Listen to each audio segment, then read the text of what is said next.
ආයිබෝවන් පිනෙන් පිරණෝ රාත්‍රියක ආරම්භය. ඔබ දන්නවා ධර්ම ශ්‍රවණය කිරීම කියන්නේ ධර්ම මාර්ගයේ ගිහිල්ලා නිවනට පිවිසීමට මූලික සිද්ධාන්තයක් සපයන මාර්ගයක්. එනිසාම ධර්ම රත්නය සන්දිට්ඨිකව මේ උතුම් ලක්දිරණේ වැඩ සිටින මේ වකවානුවේ හැකි සෑම විටම ධර්ම ශ්‍රවණය කිරීම ඔබට ලැබෙන මහත් භාග්යක්. ඒ උදෙසා තමයි සෙනසුරාදා සිත්නෙත් අසපුව ඔබට ධර්මයේ ශ්‍රවණය කරන්නට net FM රේඩියෝව ගෙනෙන්නේ. ඒ අනුව අදත් අපි සූදානම් සෙනසුරාදා සිත්නෙත් අසපුවේ ධර්ම දේශනාව ආරම්භ කරන්නට. ඒ සඳහා අද පින්බර දායකත්වයෙන් දනු ලබන්නේ මහරගම පදිංචි සුනිත් තාරක විජේසිංහ සහ වින්ද්‍යා ශමීගා රත්නායක දෙපළ විසින් ඔවුන්ගේ ආරාධනය මතින් අපි අද වැඩම කළ සෙනසුරාදා සිත්නෙත් අසපුවේ දේශකයන්න් වහන්සේට নমස්කාර පූර්වක ආරාධනා කරන්නටයි සූදානම ධර්ම දේශනාව සඳහා. ඒ අනුව අපි ගෞරව සංප්‍රයුක්තව নমස්කාර පූර්වක ආරාධනා කරනවා ගම්පහ බවුන් පැලැස්ස නිර්මාතෘ අවසරයි වන්දනීය පූජනීය වල්පොල ගෞතම ස්වාමින් වහන්සේට සෙනසුරාදා සිත්නෙත් අසපුව ධර්ම දේශනාව පවත්වන්නට අවසරයි ස්වාමින් වහන්සේ. සාදු සාදු සාදු.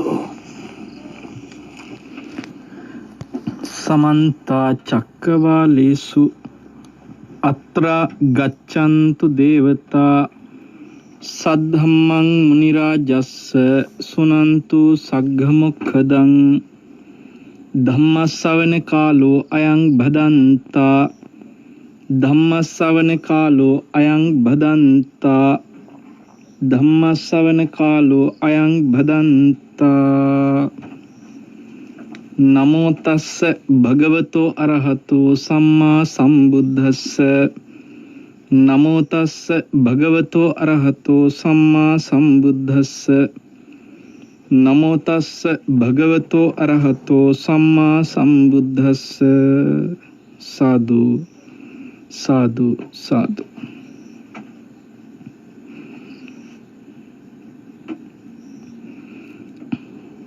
ගෞරවනීය මහා සංඝරත්නයන් අවසරයි ශ්‍රද්ධාවන්ත පින්වත්නි,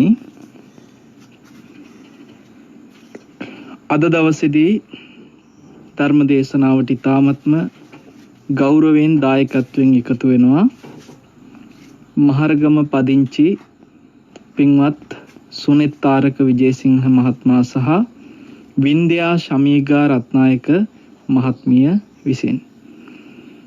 ඒත් ඇතුළේ පවුලේ හැම දෙනාගේම සත් ප්‍රාර්ථනා සඵල වෙන්නට කියලා අපි මෙත් සිතින් මේ වෙලාවේ ආශිර්වාද කරනවා. පළමුව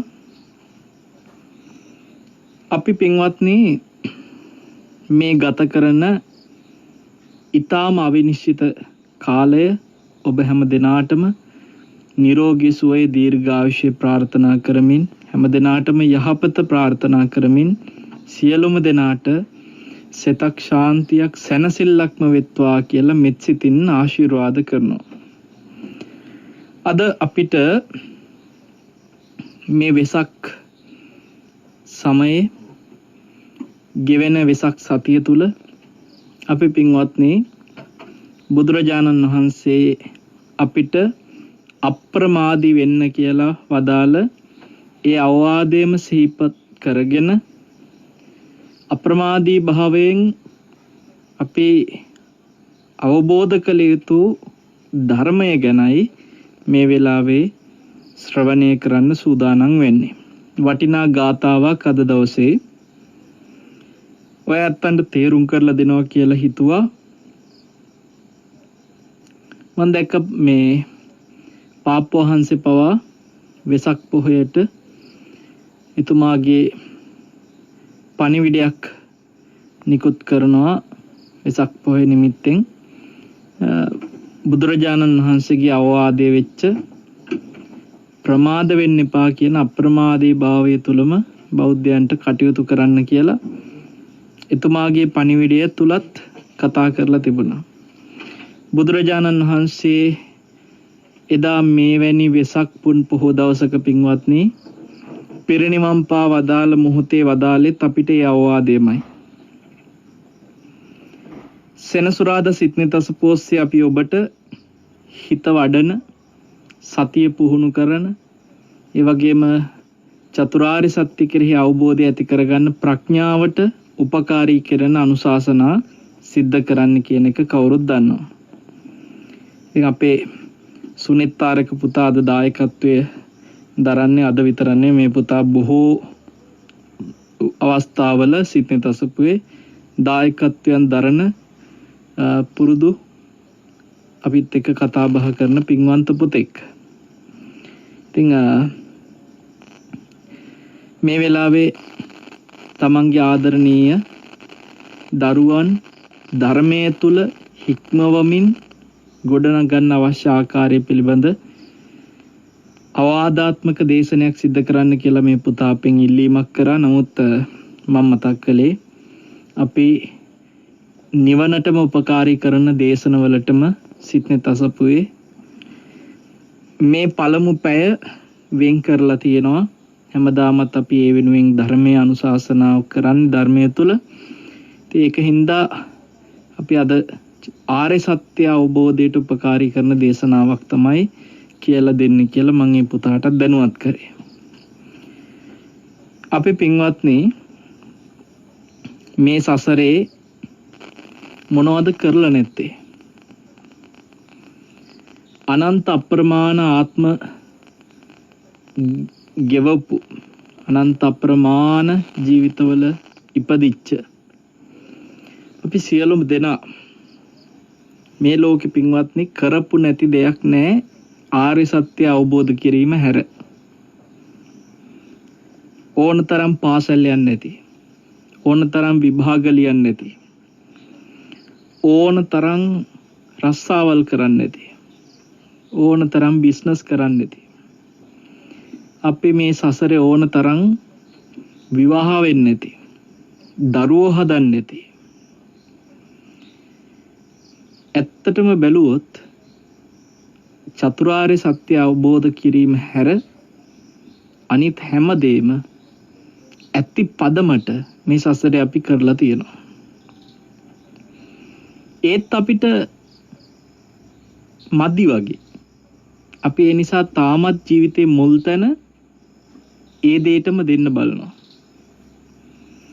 ඉතින් ඒක නිසා තමයි අපි අපේ ධර්ම අනුශාසනාවේ මේ පළමු පැය තුල අපි දන්නේ දෙවැනි පැයේදී අපේ නිවේදක මහත්තුරු අපෙන් අහන ප්‍රශ්නවලට අපි පුළුවන් තරම් නිවනටම නැඹුරු වෙලා උත්තර දෙනවා. නමුත් සමහර වෙලාවට කාලීන වශයෙන් බලපාන කාරණා යටතේ තෝම් ප්‍රශ්න අහනවා දෙවැනි පැයේදී සාකච්ඡාවේදී. නමුත් පළමු පැය තනිකර 100% ස්වාමින්වහන්සේට අවශ්‍යම විදිහට උන්වහන්සේට තීරණය අරගන්න පුළුවන් පරිසරය net FM නාලිකාව තුළ අපිට සභාපතිතුමාගේ සහ ප්‍රධාන විධායක නිලධාරීතුමන්ගේ ඒ වගේම ආගමික අංශයේ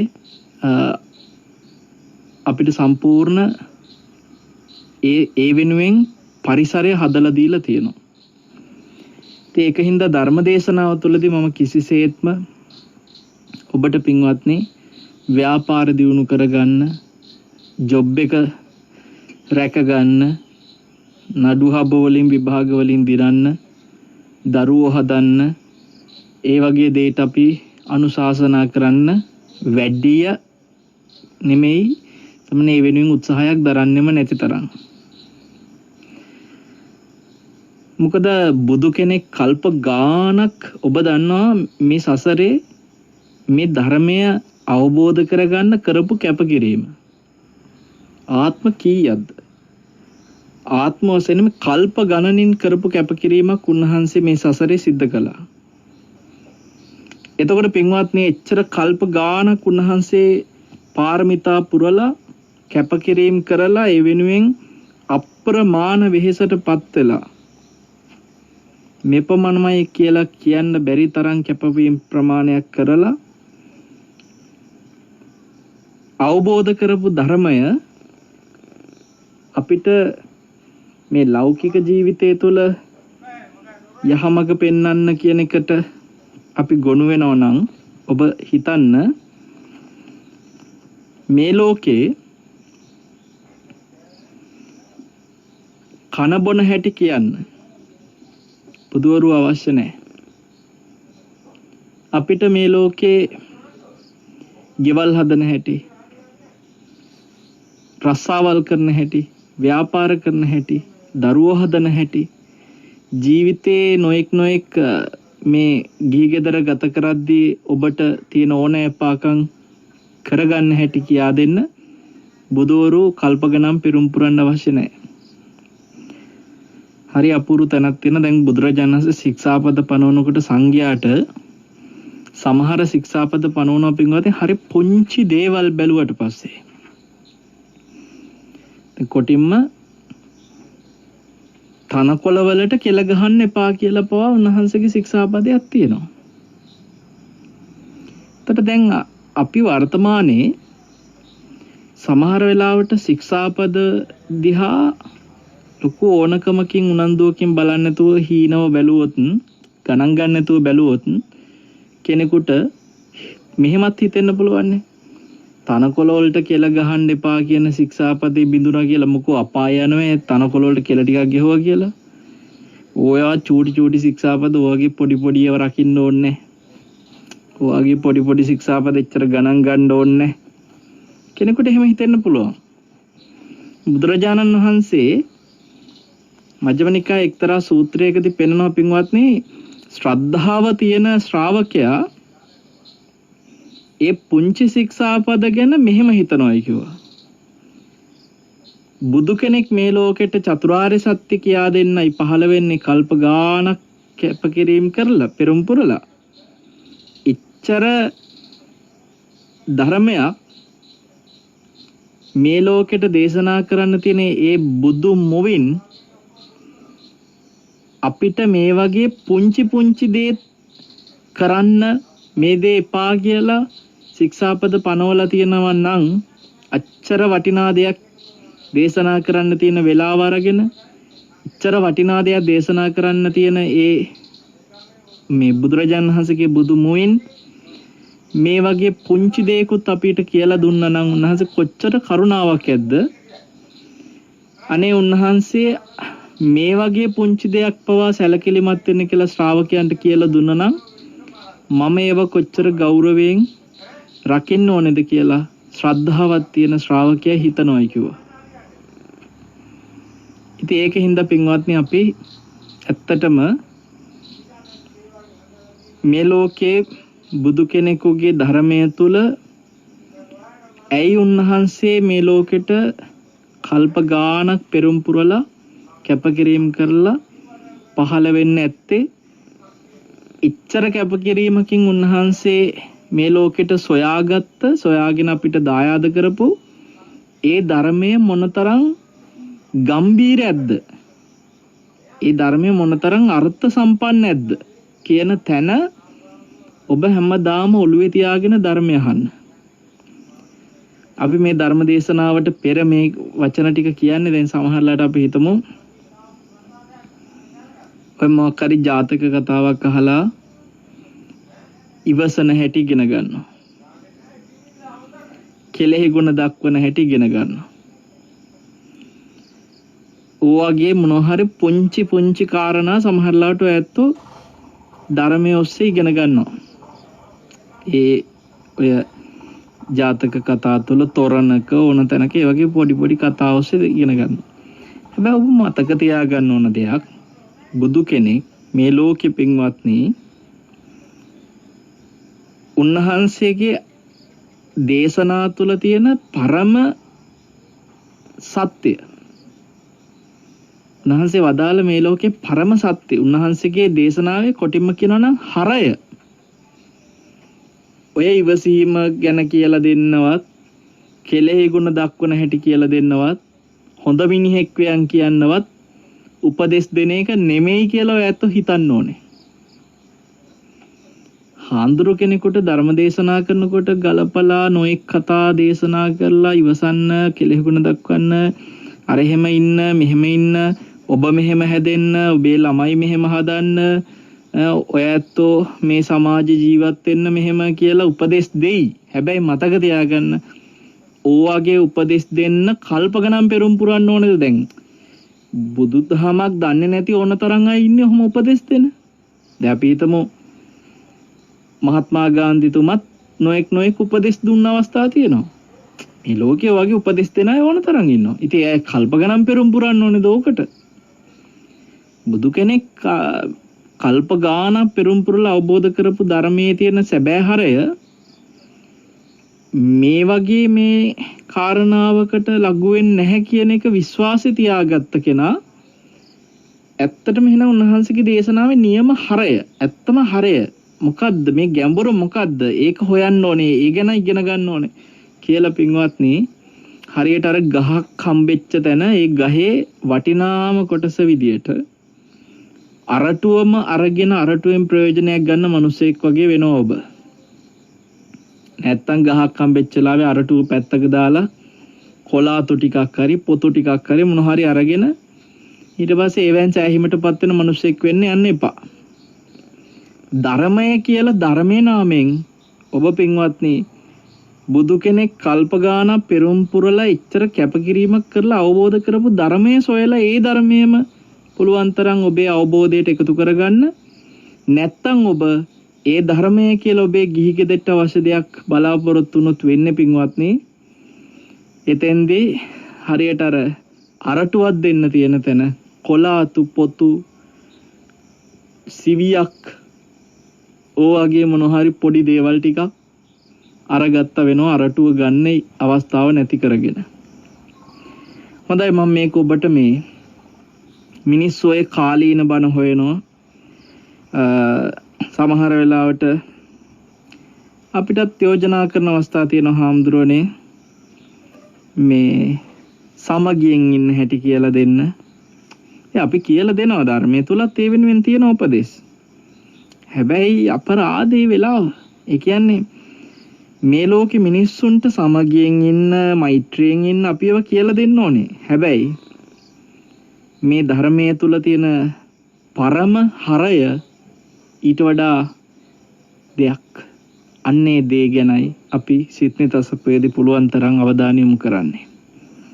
මොකද අනිකුත් ධර්ම කරුණු සාමාන්‍යයෙන් සරලව සමගියෙන් ඉන්න හැටි, කෙලෙහි ගුණ දක්වන හැටි, මිනිස්සුන්ට අවශ්‍ය කරන ගුණ ධර්ම දියුණු කරගන්න අවශ්‍ය දේවල් අපිට ඇතිතරම් ඇහෙනවා. හැබැයි ඔබට එකක් පේනවා. ඉතින් කොච්චර ඇහුණත් ඒවා දියුණු කරගන්න බව පේන්නේත් නැහැ. හාඳුරුවරුත් ඉතින් ඉවසන්න කියනවා ඉවසන අය හරි අඩුයි. සමගියෙන් ඉන්න කියනවා සමගියෙන් ඉන්න අය හරි අඩුයි. කෙලෙහි ගුණ දක්වන්න කියන හැම දක්වනවා පේනවා අඩුයි. මෙහෙම ඉන්න කියනවා සිල් ටික රකින්න කියනවා ඒව රකින්න අය අඩුයි. ඇයි අන්න හොඳට තේරුම් ගන්න.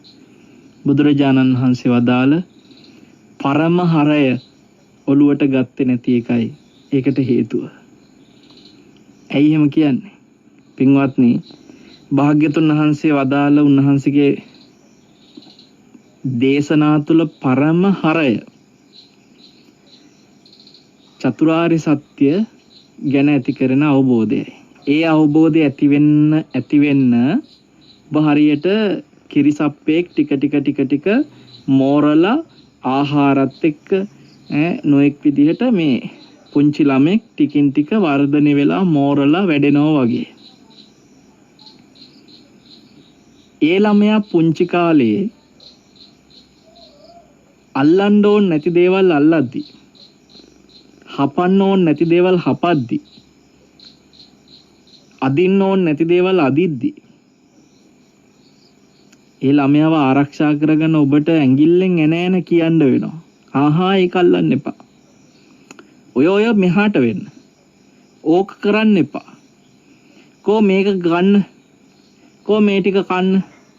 ආහා ඕවා හපන්න එපා. ওই විදියට ඉතින් ඔබට ඉවරයක් නෑ පොඩි උන් ළඟ පුංචි පැටවුන්ගේ ළඟට වෙලා අරක එපා මේක කරන්න අරක බලන්න මේක එපා කොච්චරනම් කියනවද පින්වත්නි. හැබැයි ඒ ළමයා වැඩෙනකොට මනසින් මෝරනකොට තරුණ කාලේ වෙනකොට ඔබ ඒත් උපදෙස් දෙනවා ආහා ඕක කරන්න එපා කියලා. හැබැයි දවසක ඔබ වැඩිහිටියෙක් වෙනකොට ඔබම ස්වාධීනව තේරුම් ගන්න අර පුංචි කාලේ කියපු කරපුව සමහරලාට පොඩි කාලේ හංගොල්ලොත් අතපත ගන්නවා, හපන්න යනවා. ගින්දර අල්ලනවා, ගින්දර හපන්න යනවා. තේරෙන්නේ නැතිකමට. හැබැයි වැඩි හිටියෙක් වෙනකොට ඔබ මෝරනකොට ඔබට තේරෙනවා පින්වත්නි මේවා අල්ලන්න හොඳ නැහැ, මේවා හපන්න හොඳ නැහැ, මේවා අදින්න හොඳ නැහැ. ඔබම තේරුම් ගන්නවානේ. දැන් බලන්න පුංචි ළමයි අනුන්ගේ ගෙදරකට ගියාම ඒ ගෙවල් වල තියෙන බඩු මුට්ටු ගිහිල්ලා අදිනවා. තේරෙන්නේ නැහැ. වැඩි හිටියෙක් වුණාම ඔබ එහෙම කරනවද? නෑ. ඔබ ගියාම ඒ ගෙදරේ තියෙන ආගන්තුක තත්ත්වෙට අනුව ඔබ වාඩි වෙලා ඉන්නෝ. එහෙමනේ. ඔබට තේරෙනවා මේවා අදින්න කරන්න හොඳ නැහැ. පොඩි ළමයින්ට බෑ. ඇඟිල්ලෙන් එන කියන්න ඕනේ. ඕකේ පා. ඔය අදින්න එපා ඔය බඩු. මේ ඉන්නේ අනුන්ගේ ගෙදරක. කියන්න එපා එකින් එකට. චතුරාර්ය සත්‍ය ගැන අවබෝධය එන්න කිරිසප්පෙක් වගේ තියෙන මනස මෝරනවා පින්වත්නි. ඒ කිරිසප්පෙක් වගේ තියෙන මනස මෝරනකොට එයා ප්‍රඥාවෙන් වැඩෙනකොට හරියට වැඩිහිටියෙක් වගේ වෙනවා. හොඳම වැඩිහිටියා රහතන් වහන්සේලා. එතකොට දැන් මේ ප්‍රඥාවෙන් වැඩිහිටි වෙන ප්‍රඥාව වැඩි ප්‍රඥාවෙන් මෝරලා වැඩිහිටි වෙනකම් එයා හරියට කිරිසප්පෙක් වගේ. එතකොට අර කිරිසප්පයට අරක එපා මේක එපා අරක අදින්න එපා මේක කන්න අරක කන්න එපා කිය ඇඟිල්ලෙන් එනන කියනවා වගේ තමයි ප්‍රඥාවෙන් මෝරච්ච නැති මිනිස්සුන්ට කෝ සමගියෙන් ඉන්න කෝ කෙලෙහි ගුණ දක්වන්න කෝ ඉවසන්න කිය ඇඟිල්ලෙන් එනන කියන්න වෙනවා. රහතන් වහන්සේලට ඔවා කියන්න ඕනේ නැහැ නේ ඉවසන්න කියන්න ඕනේද රහතන් වහන්සේට නැහැ.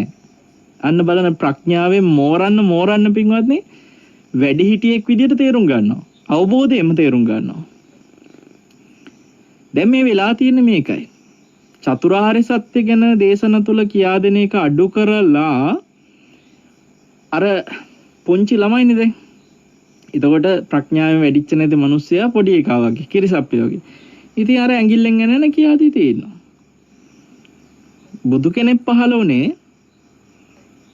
දැන් පොඩි ළමයාට කියා දිදී තමයි උස්මහත් කරන්න ඕනේ. කියා දෙන්නත් ඕනේ උස්මහත් කරන්නත් ඕනේ. උස්මහත් වුණාම තමයි ආයි කියා දෙන්න ඕනේ නැතුව එයාම තේරුම් ගන්න තැනටත් එන්නේ. දැන් අපි කියා දිදී විතරක් ඉන්නවනම් උස්මහත් වෙන්න ඕන කරන මේ ප්‍රඥාවෙන් මෝරන්න ඕන ටික අපි කරේ නැත්තම් පින්වත්නි දේශකයන් වහන්සේ දේශනා කරේ නැත්තම් ශ්‍රාවකයා ඒක ග්‍රහණය කරගත්තෙත් නැත්තම් එතකොට හැමදාම ඉතින් අර කිරිසප්පය හික්මවනවා වගේ ආහා ඕකේ එපා මේක එපා අරක කරන්න මේක කරන්න සත්තු මරන්න එපා හොරකම් කරන්න එපා කී ඉන්න තමයි වෙන්නේ බණවල ධර්ම දේශනා කර ඒත් අර දැන් පොඩි ළමයින්ට එපා කිව්වත් අල්ලන්න යනවනේ නේද සමහරලාට අරක හපන්න එපා මේක අදින්න එපා ගුවත් ඒත් ගිහිල්ලා අදිනවා. ඒ වගේ තමයි ඉතින් කොච්චර හාන්දුරුවෝ සත්තු මරන්න එපා ඉවසන්න අරක එපා මේක එපා කිව්වත් ඒත් මිනිසු කරනවා. ඒ කරනකොට කියනවා බන නම් ඇහෙනවා නිරන්තරේ ඒ වුණාට මිනිසු අනන්තරේ ඉන්නේ මිනිසුගේ මනස ප්‍රඥාවෙන් මෝරන්න චතුරාර්ය සත්‍ය හරියට අවබෝධය කරා ඒ මනස හසුරවන්නේ නැති තාක්කල්. ශ්‍රාවකයෝ හැටියට ඔබත් ඒක තේරුම් ගන්න. දේශකයන් වහන්සේලාගේ මතම නෙමෙයි මේ වැරද්ද තියෙන්නේ. දේශකයන් වහන්සේලා අද වර්තමානයේ ඇත්ති තරම් පටිසමුපාද ගැන කියලා දෙනවා, පංච උපාදානස්කන්ධ ගැන කියලා දෙනවා, නාම රූප ගැන කියලා දෙන මේ බෝධිපාක්ෂික ධර්ම ගැන ඔබට වඩන්න ඕන, අවබෝධ කරන්න ඕන, ප්‍රහාණය කරන්න ඕන, සාක්ෂාත් කරන්න ඕන හැම ධර්මයක්ම ඔබට ඇති තරම් දේශකයන් වහන්සේලා කියලා දෙනවා. ඒතර ශ්‍රාවකයාත් තේරුම් ගන්න ඕනේ මේ හරියට පොඩි ළමයෙකුට කන්න බොන්න දෙනකොට ඒ ළමයා මෝරනවා වගේ මේ ධර්මයෙන් ඔබ පෝෂණය වෙලා ඔබේ මනස මෝරණ තැනට ඔබ යන්න උත්සාහ කරන්න. නැතුව හාමුදුරුවෝ ලව්ව ඇඟිල්ලෙන් එනන හාමුදුරුවෝ ඉවසන හැටි කියලා දෙන්න, සමගියෙන් ඉන්න හැටි කියලා දෙන්න. අරකයි මේකයි ඔය උපදේශ ගන්න යන්න කලින් ඔබ ඉස්සෙල්ලා ඔබ මෝරණ තැනට එන්න බලන්න. ආයුෂ ටික බලාගෙන ඉද්දි යනවනේ පින්වත්නි. අපේ ජීවිතයේ ආයුෂ අපිට හිතා ගන්න බැරි ඉක්මනට ගෙවිගෙන යනවා. ආපස්සට හැරිලා බලනකොට සෑහෙන දුර ඇවිදගෙන ඇවිල්ලා. ඉතින් මේකයි මේ දැන් ඇවිදගෙන යනවා. අපිට තව ඇවිදින්න තියෙනවානේ ටිකක්. කොයි චුට්ටක් හරි තව ඉස්සරහට ඇවිදින්නේ. අපි දන්නේ මෙතනම වැටෙයිද? තව පොඩ්ඩක් හරි ඉස්සරහට යයිද කියලා. හැබැයි මතක තියාගන්න තව ඉස්සරහට යන්න වෙහෙස වැඩි වෙනවා. දැන් මේ ජීවිතේ වයෝවෘද වෙන්න වෙහෙස වැඩි වෙනවනේ. ඒ නිසා වෙහෙස තව ඉස්සරහට ඇවිදගෙන ගිහිල් මෙතනදී අවබෝධ කරන්න තියෙන එක අවබෝධ කරනවට වඩා තව ඉස්සරහට ඇවිදන් ගිහිල්ලා අවබෝධ කරන්න ගියාම එන වෙහෙස වැඩි හින්දා දැම්ම අවබෝධ කරගන්න එකට මහන්සි වෙන්න. එතකොට ඉස්සරහට ඔබ ඇවිදන් යන්නේ මෝරච්ච කෙනෙක් විදියට. වෙහෙස වෙන කාලේ වෙනකොට ඔබට වෙහෙස වුණත් අවබෝධයෙන්ම දරා ගන්න පුළුවන් වෙනවා. මම කරුණාවෙන් මේ අවවාද සිද්ධ කළේ. ඉතින් අද ඇත්තටම වටිනා සූත්‍රයක මේ වටිනාම ගාතාවක් සාකච්ඡා කරන්න සූදානම් වුණේ. කාලයත් බොහෝම ඉක්මනින් ගෙවිගෙන යනවා, නිකන් ජීවිතයේ ආයුෂ ගෙවිගෙන යනවා වගේ.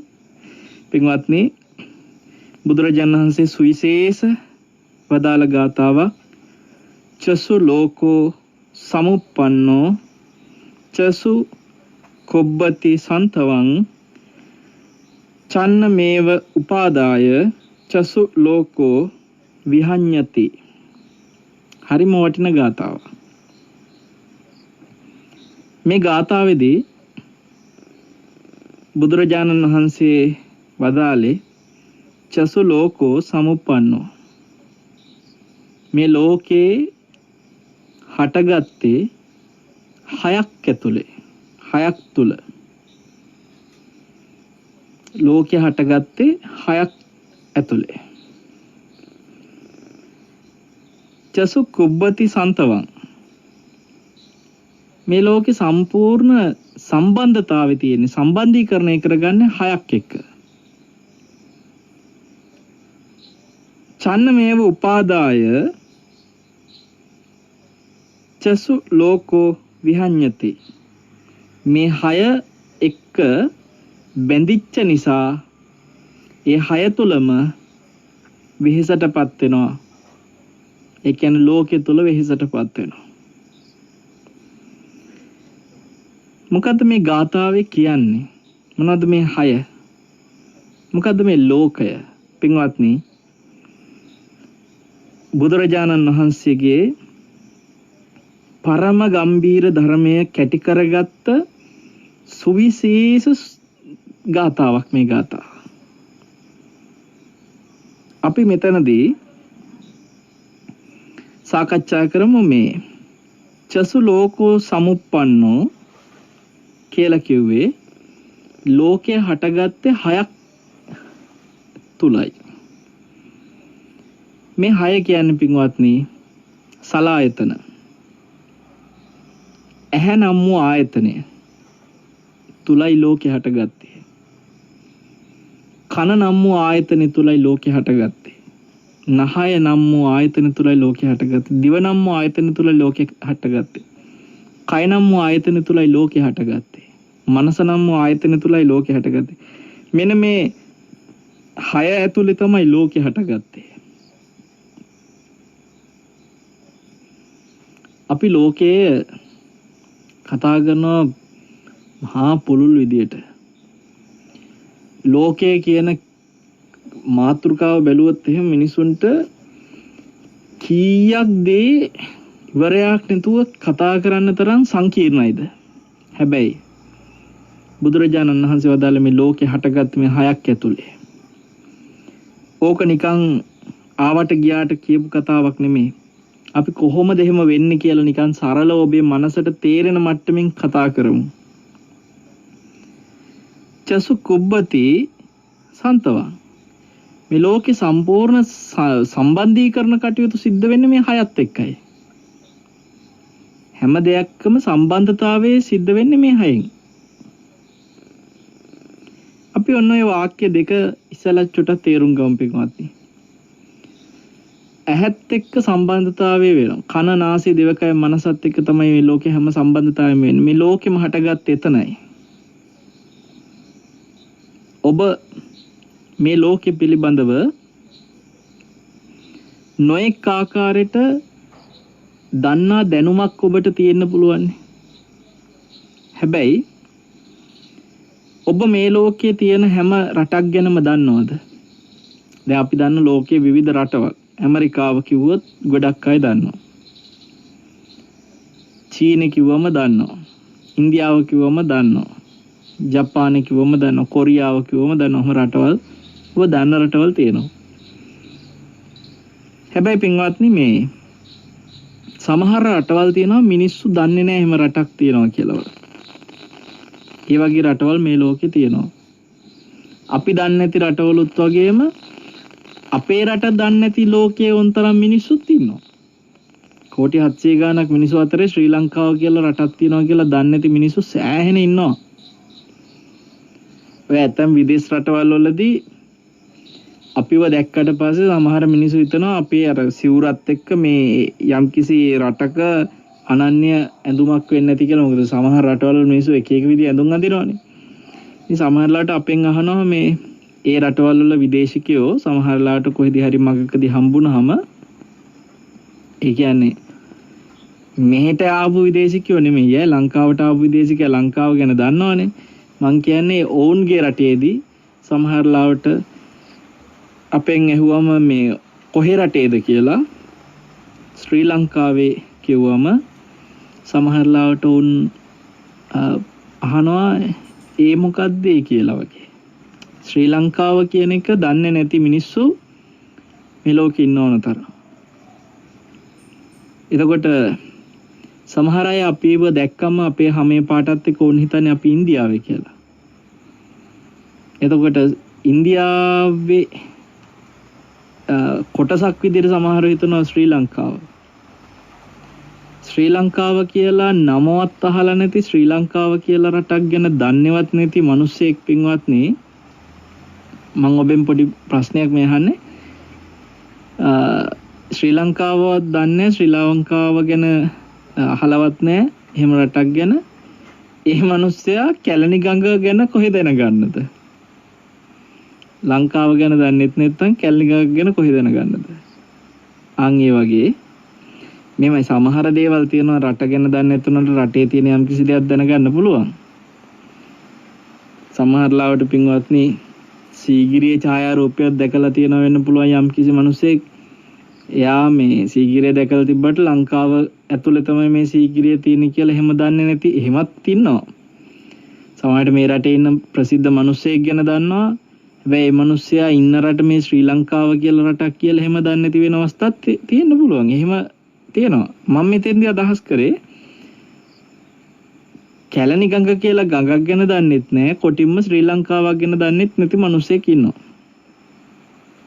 ඔබ හිතන්න ඒ මිනිසයා ජීවිතේට දැකලත් නැහැ කැලණි ගඟක්. කන ඇහැ ඔස්සේ එයාට දකින්න ලැබිලත් නැහැ. කන ඔස්සේ එයාට අහන්න ලැබිලත් නැහැ. අනිකොත් ආයතනයන්ට යම් කිසි දෙයකට ගෝචර වෙලත් නැහැ කැලණි ගඟක් ගැන අදහසක්. අඩතරම හිතිලවත් නැහැ කැලණි ගඟ කියලා ගඟක් ගැන. දැන් ඔයත් කියන්න මෙයාට කැලණි ගඟ කියන එක යාගේ ලෝකේ ආර්ය විනයට අනුව මේ බුදුදහමට අනුව එයාගේ ලෝකයේ තුල කැලණි ගඟක් නැහැ පින්වත්නි. ඇයි ඒ ලෝකේ යමක් දන්නේ මේ හය හටගත්ත තැන. ඒකයි හය මේ ලෝකේ හටගත්තේ මේ හය ඇතුලේ කියලා කිව්වේ. මේ හය තුල තමයි ලෝකේ හටගන්නේ කියන්නේ ඒකයි. දැන් ඔබ සමහර වෙලාවට සමහර විදිහේ එක ජීවිතේ දකින්න දේවල් ජීවිතේ පළවෙනි වතාවට දකින්න අවස්ථා තියෙනවා. සමහර ලාවට ඔබට ඇහෙන දේවල් ජීවිතේ පළවෙනි වතාවට ඇහෙන අවස්ථා තියෙනවා. නහයට දැනෙන සුවඳ ගඳ ජීවිතේ කවදාකවත් දැනලා නැති ඉස්සෙල්ලා විඳින අවස්ථා තියෙනවා. රස ජීවිතේ කවදාකවත් විඳලා නැති රස ඔබ එකපාරට විඳින අවස්ථා තියෙනවා. ඒ වගේ මේ පහස හැම දෙයක්ම හාහපුරා කියලා ජීවිතේ කවදාකවත් අද්නොදුටු අරමුණක් ඔබට ලැබෙන අවස්ථා තියෙනවා. රූප අරමුණක්, ශබ්ද අරමුණක් මොනවා හරි. එතකන් ඔබ දන්නේවත් නැහැ එහෙම එකක් මේ ලෝකේ තියෙනවා කියලා. අන්න ඒ වගේ කෙනෙකුට මෙතෙක් මේ ලෝකයේ නැති දෙයක් ඒ කියන්නේ තමන් අත්දැකලා නැති තාක්කල් තමන්ගේ ලෝකයේ දේ නෑ පින්වත්නි. මේක එකපාරට කිව්වට තේරෙන්නේ නැහැ. ඇයි ගොඩක් අය හිතනවා ඉතින් ඒක මම දන්නේ නැතුනට ලෝකේ තිබ්බනේ. ඔබ ලෝකේ කියලා අල්ලන්නේ හැමතිස්සෙම මේ බාහිර. හැබැයි ඔබ හිතන්නේ ඔබට ජීවිතේ කවදාකවත් S2 පේන්නේ නැහැ කියලා. ඔබ දැකීම නම් වූ ලෝකය ඔබ තුල හටගෙන නැහැ. ඔබට කන් දෙක ඇහෙන්නේ නැහැ කියමු. ඇසීම නම් වූ ලෝකයක් ඔබේ ලෝකේ නැහැ. ගඳ සුවඳ දැනෙන්නේ නැහැ කියමු.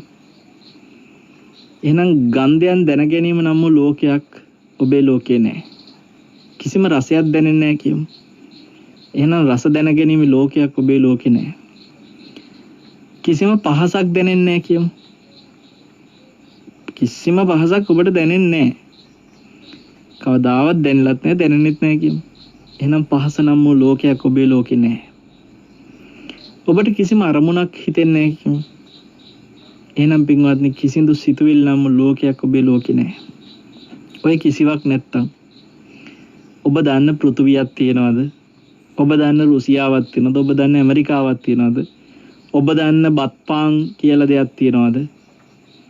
ඔබ දන්න කුරුල්ලන් සමනලයන් මේ වගේ නොඑක් සත්තු අලි ඇත්තු කොටියෝ වගේ සත්තු ගැන වලස්සු ගැන ඔබ දන්නවද? ඔබ දන්න යාන වාහන දුරකථන පරිගණක මේ වගේ දේවල් ගැන ඔබ එහෙනම් දන්නවද? එහෙම ලෝකයක් ගැන ඔබ දන්නවද? පින්වත්නි මේ ලෝකෙම හටගන්නේ මේ 6 තුලයි. මේ 6ට අරමුණු වෙලා ස්පර්ශුනේ යමක්ද? එතන තමයි ලෝකෙම හටගත්තේ. පසුගිය දවස්වල අපේ රියදුරු මහත්තයා මේ අපිට කෑමක් හදුවා, ජපානි කෑමක්. මේක කේක් වගේ වර්ගයක්, ඔය ජපානයේ තියෙන පෑන් කේක් වර්ගයක්. ඒකේ නම ඩොරයාකි කියලා. ඩොරයාකි කියලා නමවත් නිකන් අපිට හුරු නෑනේ පින්වත්නි. දැන් අපි පෑන් කේක් කියලා අහලා තියෙනවා, ඩොරයාකි කියන එකක් ගැන දන්නේ නෑ. දැන් ඔය ඩොරයාකි හදලා අපේ ආයතනයේ ඉන්න අනිත් අයටත් අපි කතා කරලා ඩොරයාකි දුන්නා. දැන් දැකලත් නෑ මොකද්ද මේ කියලා. ඒක ඇතුළෙත් මොනවද තියෙනවා. දැන් මේක කඩලා බලනකම් ඇතුළේ මොනවද තියෙන්නේ කියලා දන්නෙත් නෑ. දැන් පෑන් කේක් වලත් ඔය ඇතුළේ තියෙන්නේ. හැබැයි අපේ නම් පෑන් කේක් කිව්වට ඒක කේක් එක ගන්න එක තෝස් එකක්, පෑන් තෝස් වගේ. මේක ඇත්තටම කේක් එකක් වගේ. කේක් වගේ ඇතුළේ තියෙනවා පෑන් කේක් වල වගේ මේකේ චොක්ලට් වගේ දෙයක් තියෙනවා. දැන් ඔක කඩනකම් ඇතුළේ චොක්ලට් තියනවද, පැණි පොල් තියනවද, මොනවද තියෙන්නේ කියලා දන්නෙත් නෑනේ. ඒතකොට පින්වත්නි දැන් අමුතු කෑමක් වගේ හින්දා කවුරු හරි දැක්ක ගමන් එක පාට බලනවා මේ මොකද්ද මේ. ඒතර මේ ඇවිල්ලා ඩොරයාකි කිව්ව ගමන් මොකක් කියලා තමයි දැන් අපිට අර ජපන් වචනත් එච්චර හුරු නෑනේ. ඒ ජපානි කෑම, චීනි කෑම එක එක වචන අපිට ඇහුණාට අපිට ඒව හුරු නෑ. එතකොට හුරු නැති හින්දා අපි කල්පනා අපිට එකපාරට ඇහිච්ච ගමන් දැන් ඔබ විවිධ රටවල වල ඉතාලියේ පීට්සා කියන එක අපි මෙහි දැන් ඇහිලා මිනිස්සු පීට්සා කියන එකක් ගැන දන්නවා. පීට්සා කියනවා, මිනිස්සු සමහරව පීසා කියන මේ කේක් විදිහට කියනවා.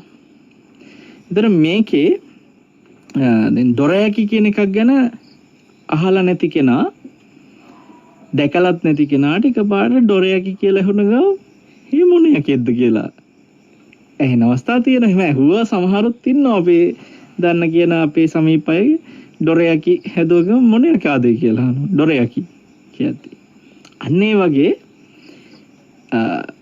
ඔබට පින්වත්නි ඩොරයාකි ගැන අහලත් නැති තාක්කල්, දැකලත් නැති තාක්කල්, හිතිලත් නැති තාක්කල් ඔබේ ලෝකේ ඩොරයාකියක් නැහැ. තේරුම් ගන්න මේ ලෝකේ සියල්ල හටගන්නේ මේ 6 තුලයි.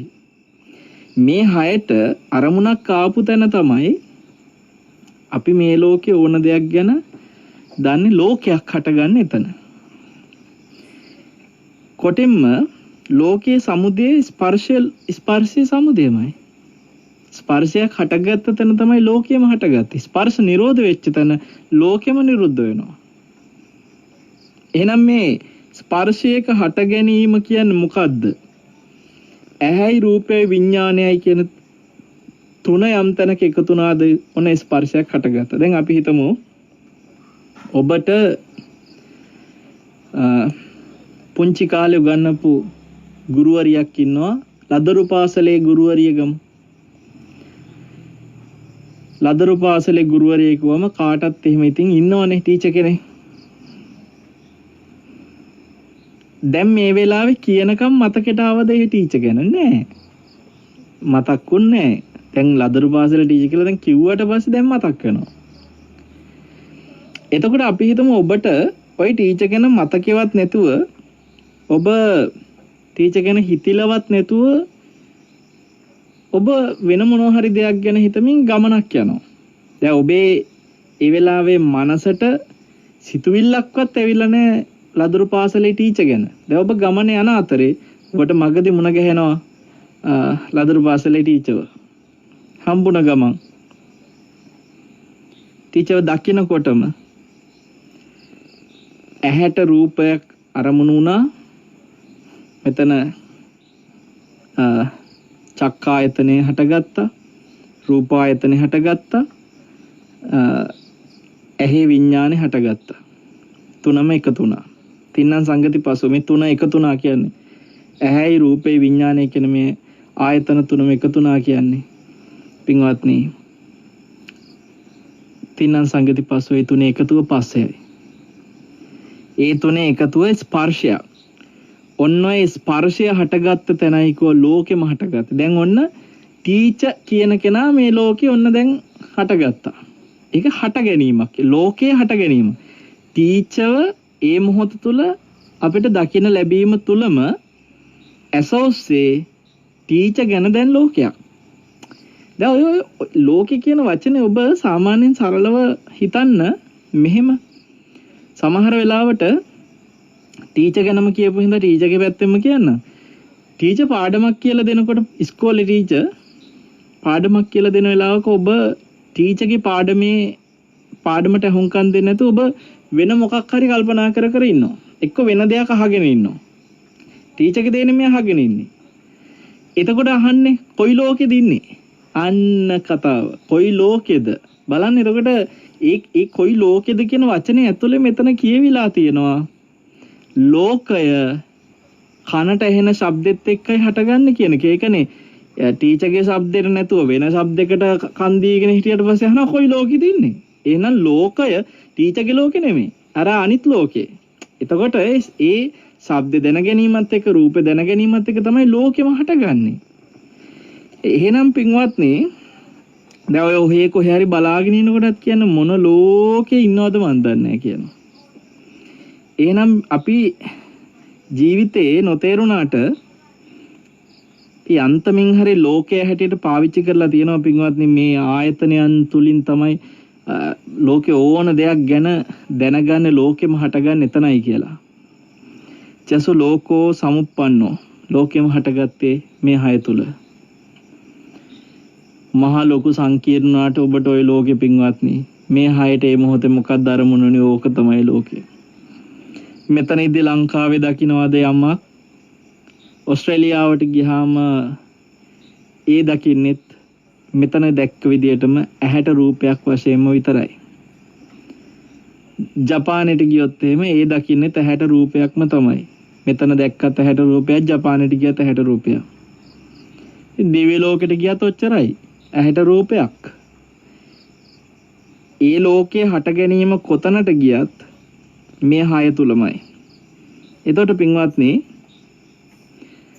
චසු කුබ්බති සන්තවං, මේ හයෙම සම්බන්ධීකරණය වෙන්නේ මේ කියන්නේ මේ මුළු ලෝකෙම සම්බන්ධීකරණය වෙන්නේ මේ හයෙන් කිව්වා. දැන් ඔබ නිකන් හිතන්න මොනවා හරි උපකරණයක් හදනවා. ඔය කොයි හදපු උපකරණයක් සම්බන්ධීකරණය හදාගන්නේ අපි මොකෙන්ද? මේ හයෙන්නේ. සමහර දේවල් හැදුවම අපිට ඇහත් එක්ක සම්බන්ධීකරණය වෙනවා. දුරකථන ගමු. ඇහත් එක්ක සම්බන්ධීකරණය වෙනවා. කනත් එක්ක සම්බන්ධීකරණය වෙනවා. අල්ලන ස්පර්ශ කරන නිසා කයත් එක්ක සම්බන්ධීකරණය වෙනවා. මනසත් එක්ක සම්බන්ධීකරණය වෙනවා. මම දන්න විදිහට නම් දුරකථනේ දිවයි නහයයි එක සම්බන්ධීකරණයක් වෙන්නේ නැහැ. හැබැයි ඉතින් ගත්ත අලුත නම් සමහරලාට නහය එක්ක සම්බන්ධීකරණය වෙන්න පුළුවන්. ඉඹලා බලනවානේ සුවඳ එහෙම අලුත් පිට තියෙන. දිව ගාල් නම් බලන එක නැතුව ඇති. හැබැයි මේ ලෝකේ ඔයගේ මොනවා හැදුවත් සම්බන්ධීකරණ හදාගන්නනේ මේ හයත් එක්කයි. එහෙනම් ඉතින් පින්වත්නි කොයි දේත් දන්නේ මේ හයෙන්නේ. මේ හය හට ගැනීමෙන් තමයි කොයි දේත් හටගත්තේ කියලා තේරුම් ගන්න එහෙනම්. දුරකථන ගැන සම්බන්ධීකරණය වෙන්නේ නැති වෙන්න දන්නේ නැහැ. කොටින්ම සම්බන්ධීකරණයක් නොවෙන්න ඔබ දන්නේ නැහැනේ පින්වත්නි. එහෙනම් දුරකථනයක් ගැන දැනගත්තේ ඇහැක් හටගත්ත හින්දා. කනක් හටගත්ත හින්දා. මනසක් හටගත්ත හින්දා. නැත්තම් ඔබ දන්න දුරකථනයක් නැහැ. කයක් හටගත්ත හින්දා. ඒ තාක්කල් තමයි ඔබ දුරකථන කියලා දෙයක් ගැන දන්නේ. සම්බන්ධීකරණයේ තියෙන තනිකර මේ හැත් එක්කයි. ඒක තමයි බුදුරජාණන් වහන්සේ වදාළේ චසුකුබ්බති සන්තවං කියලා. කාලය බොහොම ටිකක් තියෙන හින්දා කෙටියෙන් කතා කරන්නේ නැත්නම් මේවා ගොඩාක් විස්තරාත්මකව හිතන්න පුළුවන් දේ. ඔබ හිතන්න. කෙටියෙන් කියලා දෙන මේ දේ හොඳට හිතන්න. චන්නමේ උපාදාය මේ හයෙන් උපාදාන කරගෙන මේ ලෝකය චසු ලෝකෝ විහඤ්ඤති මේ ලෝකෙ තුල වෙහෙසටපත් වෙනවා. පින්වත්නි මේ වෙහෙසටපත් වෙන්නේ ඇයි එහෙම වෙහෙසක් එන්නේ? දවසක් ආනන්ද හාමුදුරුවෝ බුදුරජාණන් වහන්සේගෙන් අහනවා ස්වාමීනි මේ ලෝකේ කියනවා මොකද්ද ලෝකේ කියන්නේ? ඒ වෙලාවේ බුදුරජාණන් වහන්සේ ආනන්ද ස්වාමීන් වහන්සේට කියනවා පලෝක ධම්මං යමක් පළුදු වෙන ස්වභාවයෙන් යුක්ත නම් ඕක තමයි ලෝකය. පලෝක ධම්මං කියේ පළුදු වෙන ස්වභාවය. එතකොට පළුදු වෙන ස්වභාවයෙන් තියෙන දේ තමයි කෝ ලෝකය කියන්නේ. ආනන්ද හඳුරහන ස්වාමීනි මොකද්ද පළුදු වෙන ස්වභාවයෙන් යුක්ත දේ? කිව්වා ඇස කියන්නේ පළුදු වෙන ස්වභාවයෙන් යුක්ත දෙයක්. රූපය කියන්නේ පළුදු වෙන ස්වභාවයෙන් යුක්ත දෙයක්. ඇහි විඥාන කියන්නේ පළුදු වෙන ස්වභාවයෙන් යුක්ත දෙයක්. ඔය විදිහටම කන ගැන නාසය ගැන කනේ විඥාන ගැන කියනවා. කන ගැන ශබ්ද ගැන කනේ විඥාන ගැන. ඒ වගේම නාසය ගැන ගන්ධ සුවඳ ගැන නාසය විඥාන ගැන. දිව ගැන රස ගැන දිව විඥාන ගැන. කය ගැන පහස ගැන කය විඥාන ගැන. මනස ගැන අරමුණු ගැන මනස විඥාන ගැන. මේ ඔක්කොම ගැන බුදුරජාණන් වහන්සේ මේ පළුදු වෙන ස්වභාවය යුක්ත දේවල්. දැන් ඔය විතර නෙමෙයි හටගත්තේ තුනේ එකතු කියන ස්පර්ශ. ඒ ස්පර්ශේ පළුදු වෙන ස්වභාවයෙන් යුක්ත දෙයක්. ඒ ස්පර්ශ නිසා එන සැප දුක් උපේක්ෂා වේදනා තියෙනනේ ඒ ඔක්කොම වේදනත් පළුදු වෙන ස්වභාවයෙන් යුක්ත දේවල්. පලෝක ධම්මං. මේ ඔක්කොම පළුදු වෙන ස්වභාවය. පළුදු වෙනවයි කියන්නේ මොකද්ද? තියෙන තත්ත්වේ නැති වෙනවා කියන එකනේ. මොනවා හරි දෙයක් ගන්නකොට ඔබට කියනවා මේක පළුදු වෙන එකක්. ඒ කියන්නේ ඒක වටිනාකමක් නැහැ ඒක නැති වෙන එකක්. එතකොට පින්වත්නි මේ ඇහැ කියන්නේ ඇහැ පළුදු වෙනවයි කියලා කිව්වේ කාලයක් යනකොට පේන්නේ නැතු වෙනවා කියන එක නෙමෙයි ඈ. වයසට යනකොට පේන එක අඩු වෙනවා කියන එක නෙමෙයි. හටගත් ඇහැ ඉතිරි නැතුවම පින්වත්නි නැති වෙලා යනවා. හටගත් ඇහැ නැති වෙන හින්දා මේ ඇහැ පළුදු වෙන ස්වභාවයෙන් යුක්තයි. හටගත් රූපේ නැති වෙනවා. ඒ නිසා මේක පළුදු වෙන ස්වභාවයෙන් යුක්තයි. ඒ හටගත් විඥානේ හේ විඥානේ පළුදු වෙනවා. ඒ නිසා මේක පළුදු වෙන ස්වභාවයෙන් යුක්තයි.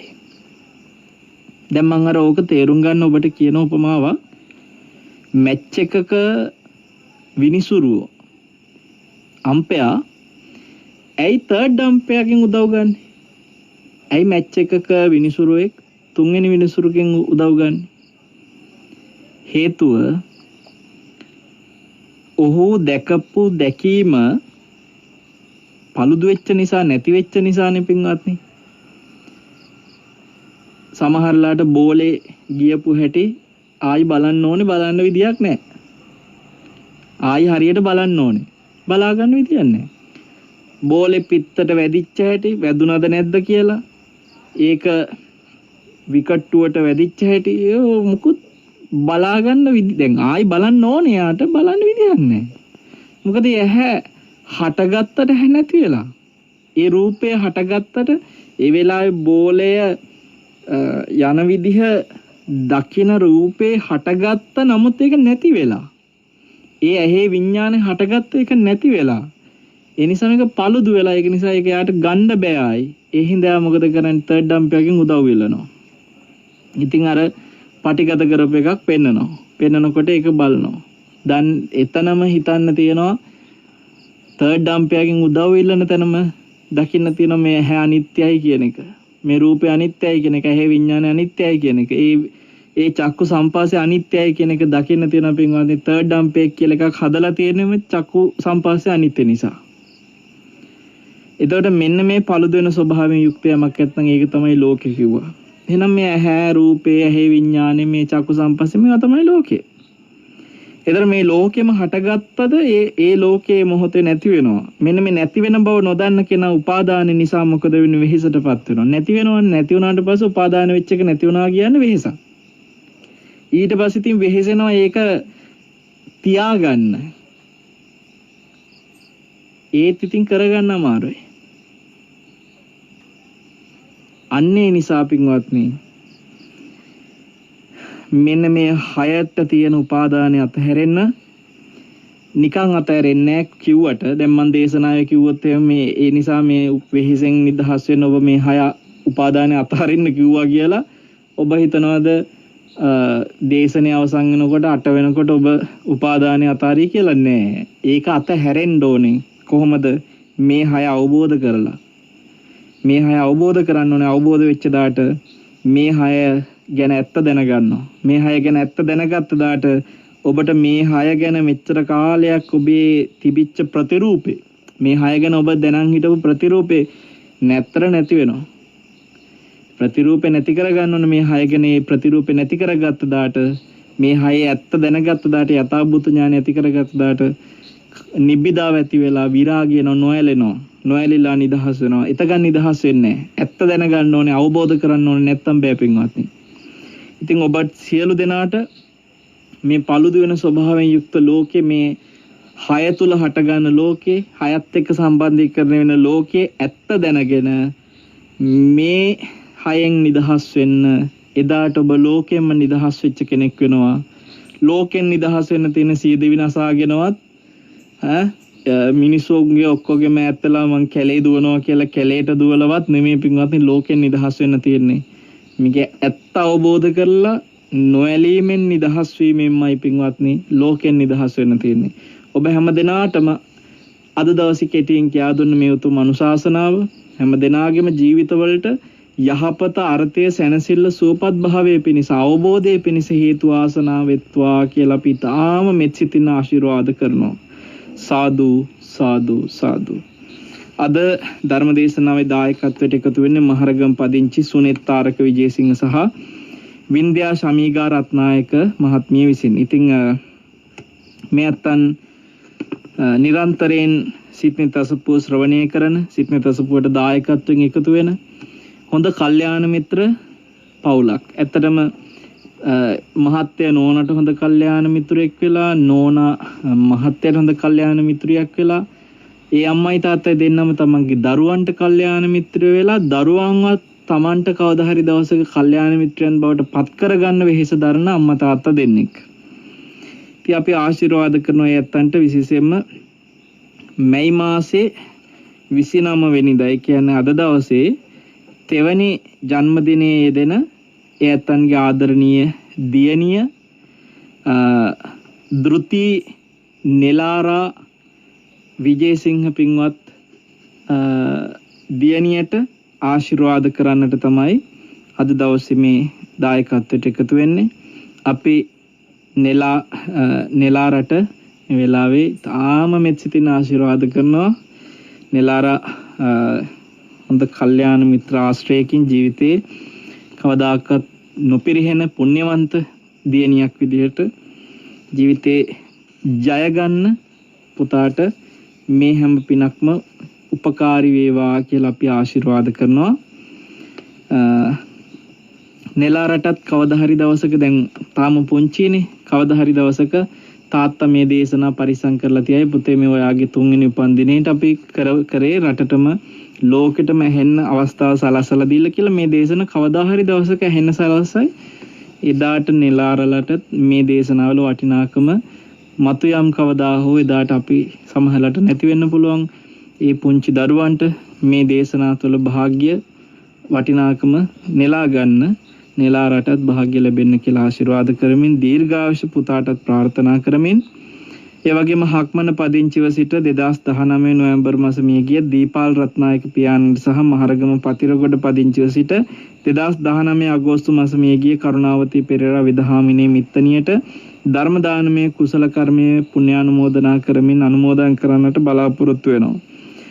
ඒ විදිහට නම් වශයෙන් සිහිපත් කරපු සහ සිහිපත් නොවුණු ඒ අත්න්ගේ ඔබ හැම දෙනාගේමත් සසරගත සියලුම මේගේ ඥාතියෝ මේ සියලු පින් බලෙන් පරලොව සැනසෙත්වා සුවපත් වෙත්වා කියලා කවුරුත් සාදු කියන්නේ. ඒ වගේම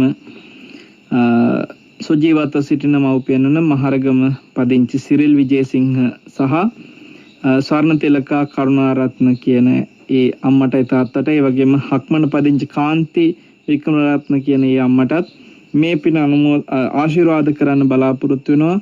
ඒ සුජීවත්ව සිටින මව්පියන්ට මේ පින හේතු වෙලා එයත්ොත් සියලුම නෑදෑ හිතවතුන් රටේ සියලු රටවැසියන් ඇතුළු හැම දෙනාටම අපි මේ වෙලාවේ මෙත් සිතින් ආශිර්වාද කරනවා. නෙතෙෆෙම් ආයතනයේ අපේ අධිපතිතුමන් සභාපතිතුමන් ඒ වගේම ප්‍රධාන විධායක නිලධාරීතුමන් ඒ විශේෂයෙන්ම අපේ වර්ණ මහත්මයා ඇතුළු ආගමික අංශයේ සහ නෙතෙෆෙම් සියලුම කාර්ය මණ්ඩලයටත් අපි ඊටාම සෙනෙහසින් ආශිර්වාද කරනවා. නෙත ආයතනයේ ධර්ම දේශනාවන්ට සහභාගී වෙන අපේ පින්වන්ත ස්වාමීන් වහන්සේලාටත් අපි මේ වෙලාවේ ආශිර්වාද කරනවා. මේ කොරෝනා වෙසනෙන් මිනිස්සු ආරක්ෂා වෙන්නට බොහෝ වෑයම් කරන කාලේ මිනිස්සුන්ට සමහර ලාවට මේ කොරෝනා වෙසෙනට ගොදුරු වෙලා ජීවිතේ සමහර ලාවට දුර්ලභව ලැබිච්ච ජීවිතය අතහැරලා යන්න වෙන කාලේ අපි හැම දිනාටම ආරක්ෂාව ප්‍රාර්ථනා කරනවා. ඒ වගේම කොරෝනා රෝගයට ගොදුරු වෙලා උන්වහන්සේ මේ වෙනකොට සුවපත් භාවයට පත් වෙමින් සිටිනවා. අපේ ධර්මදේශකයන් වහන්සේ නමක් උඩුදුම්බර කාශ්‍යප ස්වාමීන් වහන්සේ උන්වහන්සේටත් අපි නිරෝගී සුවය ප්‍රාර්ථනා කරනවා, දීර්ඝායුෂ ප්‍රාර්ථනා කරනවා. සියලුම රටවැසියන් ලෝකවැසියන් මේ උතුම් පිනෙන් ආශිර්වාදය ලැබමින් හැමදෙනාම සුවපත් වෙත්වා. සියල්ලෝම මෙලොව යහපත ලබත්වා. දෙවියන්ද දෙව්ලොව සැනසෙත්වා සුවපත් වෙත්වා. හැම දෙනාටම කිව්ව නොකිව්ව සියලු දෙනාට සුනෙත් තාරකට වින්ද්‍යා ශමීගා ඇතුළු හැම දෙනාටම ඔබ සියලුම දෙනාට උතුම් චතුරාර්ය සත්‍ය අවබෝධයත් ඉක්මන් වෙත්වා කියලා අපි තාමත්ම මෙත් සිතින් සෙනෙහසින් ආශිර්වාද කරනවා. සාදු සාදු සාදු. ආකාසට්ටා ච බුම්මට්ඨා දේවානාගා මහිද්దికා පුඤ්ඤන්තං අනුමෝදිත්වා චිරන් රක්칸තු ශාසනං චිරන් රක්칸තු දේශනං චිරන් රක්칸තු ත්වං සදාති. සාදු සාදු සාදු. කිස්මින් ලෝකේ සමුප්පන්නෝ කිස්මින් කුබ්බති සන්තවං කිස්ස ලෝක උපාදාය කිස්මින් ලෝකෝ විහඤ්ඤති. මෙන්න මේ විදිහට අහපු ප්‍රශ්නයේ කච්චාව වෙනුවෙන් අපේ වන්දනීය පූජනීය වල්පොළ ගෞතම ස්වාමීන් වහන්සේ මේ ධර්මාසනය වෙනුවෙන් බොහොම নমස්කාර පූර්වකව පිළිගනු ලබන අතරේම උන්වහන්සේ ධර්ම දේශනාවට මූලික කරගත්තේ චසු ලෝකෝ සම්පන්නෝ චසු කුබ්බති සන්තවං චන්නමේව උපාදාය චසු ලෝකෝ විහඤ්ඤති. මේන් කොයි විදිහටද මේ ලෝකයා මේ හයිහිම වෙසෙන්නේ උන්වහන්සේ පැහැදිලි කළා මේ පිළිබඳ. අපේ ආමතුරුනේ අපි මේ සලායතන එහෙම නැත්නම් මේ ආයතන 6 පිළිබඳ කතා බහ කරනකොට ඇසෙන් අපි රූප දකිනවා, කනට ශබ්ද ඇහෙනවා, ඒ වගේම නාසයට ගඳ සුවඳ දැනෙනවා, දිවට රසය දැනෙනවා, කයට ස්පර්ශය දැනෙනවා. මනසට ධර්මය දැනෙනවා කිව්වොත් අපේ ආමතුරුනේ ඔබ වහන්සේගේ විග්‍රහය කොහොමද මේ මනසට අපේ දැනෙන්නේ මොනවද? මේ සියල්ලම මනසට දැනෙනවද අපේ ආමතුරුනේ? එහෙමනොත් මේ සලායතනේ පහක්ම මනසත් එක්ක යොකාබද්ධ වෙනවද අපේ ආමතුරුනේ? ඕතන මේ චක්කු සෝත ගාන ජීවහාදී කියන්නේ බාහිර ආයතන. එහෙමයි. අභ්‍යන්තර ආයතන. එතකොට මේකේ මේ අභ්‍යන්තර ආයතනයට ගෝචර වෙන බාහිර ආයතන වෙන්නේ රූප, ශබ්ද, ගන්ධ, පොට්ටබ්බ, රස, පොට්ටබ්බ, ධම්ම කියලා. එතෙන්දී ධම්ම කියලා වචනයක් තමයි මේ මනසට ගෝචර වෙන අරමුණ විදියට පාලියෙන් කතා කරද්දී අපිට තියෙන්නේ. රූප කියද්දි මිනිස්සු දන්නවා, ශබ්ද කියද්දි දන්නවා. හැබැයි දන්න දෙයට වඩා මේක ඇත්ත ටිකක් ගැඹුරුයි. මිනිස්සු රූප කිව්වම දැන් මේ වෙලාවේ හැට පේන මේ වතුර බෝතලෙත් එක්ක රූපය කියද්දි මිනිස්සු හිතනවා මේ වතුර බෝතලේ තමයි රූපය කියලා. නමුත් රූපය කියන එක වතුර බෝතලේ නෙමෙයි. ඒ බාහිර ආයතනයේ වශයෙන් හටගත්තේ වතුර බෝතලේ නෙමෙයි. එතකොට ඒක ඊට වඩා ගැඹුරුයි. එතකොට මෙතන නමුත් රූප කියද්දි ටිකක් හරි තේරෙනවා. සද්ද අපිට සිංහල භාෂාවත් එක්ක සද්ද කියනකොට ගන්ධ කියනකොටත් ඔක ටිකක් තේරෙනවා. හැබැයි සමහරු ගඳ කියලා හිතනවා ගන්ධ කියනකොට. මොකද එතන ගන්ධ කිව්වේ ගඳ සුවඳ දෙකම. එතකොට රස කිව්වම කොහොමද තේරෙනවා සිංහල භාෂාවෙත් අපි රස කියන වචනෙම තමයි පාවිච්චි කරන්නේ. පාලියේදීත් රස. ඒතර පහස කියන එකට මෙතෙන්දී පාලියෙන් පාවිච්චි කරන්නේ පොට්ටබ්බ කියලා. එතකොට පොට්ටබ්බ කියන්නේ කයට දැනෙන ගෝචර වෙච්ච අරමුණ. එතකොට මනසට අරමුණු වෙන අරමුණ කියන වචනෙට අපි මෙතෙන්දී කතා කරන්නේ ධම්ම කියලා. ධම්ම කියලා කියන්නේ හිතට එන සිතුවිලි කියන එකයි. එතකොට මේ සිතුවිලි හැම වෙලාවෙම එක්කෝ අතීතේ දැක්ක රූපත් එක්ක, එක්කෝ වර්තමානයේ පේන රූපත් එක්ක, එක්කෝ අනාගතේ දකින්න තියෙන රූපත් එක්ක තමයි මේ සිතුවිලි හටගන්නේ. එහෙම නැත්නම් අතීතේ ඇහිච්ච ශබ්ද, එක්කෝ වර්තමානයේ ඇහෙන ශබ්ද, එක්කෝ අනාගතේ අහන්න තියෙන ශබ්ද ගැන තමයි මේ සිතුවිලි හටගන්නේ. එක්කෝ අතීතයේ දැනෙච්ච ගඳ සුවඳ, වර්තමානයේ දැනෙන ගඳ සුවඳ, නැත්නම් අනාගතයේ දැනෙන තියෙන ගඳ සුවඳක් ගැන තමයි මේ සිතුවිලි හටගන්නේ. එක්කෝ අතීතයේ දැනෙච්ච රස, වර්තමානයේ දැනෙන රස, එහෙම නැත්නම් අනාගතයේ දැනෙන තියෙන රස ගැන තමයි සිතුවිලි හටගන්නේ. එක්කෝ අතීතයේ දැනෙච්ච පහස, වර්තමානයේ දැනෙන්න තියෙන පහස, එක්කෝ අනාගතයේ හටගන්න තියෙන පහසක් ගැන තමයි මේ සිතුවිලි හටගන්නේ. ඉතින් හැමතිස්සෙම මේ ධම්ම කියන සිතුවිලි හැම වෙලාවෙම මේ අනිත් ආයතනත් එක්ක ඒ අනිත් ආයතනයන්ගේ අරමුණු හා ගොදුරක් කරගෙන හටගන්න අරමුණු තමයි ගොඩක් වෙලාවට මේ ධම්ම තුල තියෙන්නේ. ඒක අපි ධම්ම කියන වචනේ අර මීන් කියන්නේ තේරුම් ගොඩක් තියෙනවා. එහෙමයි. සද්ධර්මයටත් අපි ධම්ම කියනවා වගේ දැන් පලෝක ධම්මං කිව්වා. එතනදී ස්වභාවය කියලා කිව්වේ. පළුදු වෙන ස්වභාවය කියන එක තමයි පලෝක ධම්මං කියදී ධම්ම කිව්වේ. ධම්ම නියාමයේ කිව්වා. ධම්ම නියාම. ඒ වගේ මෙතන ධම්ම කියන වචනේ ස්වභාවයට සද්ධර්මයට දැන් සද්ධර්මය කිව්වත් එතනත් ඇත්තටම මේ ලෝකයේ ආර්ය වූ සත්‍ය නේ ධම්ම කියන්නේ. එතකොට මෙතනදී සිතුවිලි වලට ওই විදිහට ධම්ම කියන වචනේ තේරුම් ගොඩක් තියෙනවා. අර ඒවා දැනන් ඉන්නකොට හොඳයි. ඔය පොතක් කියවනකොට සමහර ධර්ම දේශනාවක් අහනකොට නැත්තම් මේ මනසට එන ධම්ම කියලා කිව්ව ගමන් කෙනෙකුට හිතෙන්නේ එකපාරට මේ සද්ධර්මයේ විතරයි. ඔව් බණ කියනවා. ඔව් සමීර. ඉතින් අපේ හැමදෙරුනේ දැන් මේ ආයතන 6 දැන් විශේෂණ වහන්සේ මේ මාතෘකාවට ගත්ත ගාථාවේ චසලෝකෝ විහඤ්ඤතිකව මේ 6හිම වෙසෙන්නේ කියනකොට එක්තරා තැනක දක්වලා තියෙනවා මේ ආයතන 6 මේ හොරුන් 6 දෙනෙක් වගේ කියලා. මේ හොරුන් 6 දෙනෙක් වගේ කියනවා නම් ඔවුන් සොරාගන්නේ මොනවාද අපේ හාමුදුරුවනේ? අපෙන් මොනෝhari දෙයක් හොරා ගන්නවද? මොකක්ද මේ සොරුන් 6 දෙනෙක් විදිහට දක්වන්නේ කියලා අපි සඳහන් කරොත් හාමුදුරනේ. සමීර මේ දැන් ඇත්තටම හොර කියන වචනේට වැඩිය එහෙමයි. මෙයාලා මේ මනසට අවශ්‍ය උනාට යම් තැනකදී රූපයක් මනසට බෑ ඒ රූපය දැහැ ගන්න. ඒතර මේක කරලා දෙන අර අතරමැදියෙක් විතරයි ඇහැ කියන්නේ. එතකොට මේ ඇහැ විසින් ගන්න රූපේ ඇහැ තියාගන්නේ. මේක බාර දෙනවා මේ ඒ රූපේ අවශ්‍ය කාර්යයට. රූපේ අවශ්‍ය කාර්යය මනස. මේ ඇහි විඥානේ හටගත්තේ මනසත් එක්කයි. ඒක මනෝමය ක්‍රියාකාරීත්වය. චක්කු විඥාන කියන්නේ මනෝමය ක්‍රියාකාරීත්වය. ඒක ඇහැ ඇතුළේ වෙන එකක් නෙමෙයි. ඒ කියන්නේ චක්කු ප්‍රසාදය තුල නෙමෙයිනේ මේක සිද්ධ වෙන්නේ. මේක තනිකර මනසටයි අවශ්‍ය වෙලා තියෙන්නේ. ඉතින් මෙයා හොරකම් කරනවා කියලා හොරෙක් කිව්වා. එහෙනම් මේ Tamanට ඕනකමට හොරකම් කරන හොරෙක් නෙමෙයි. සමහර හොරු ඉන්නෝනේ අනුන්ට ඕනකමට ඇවිල්ලා වැඩේ කරන හොරු. එහෙමයි.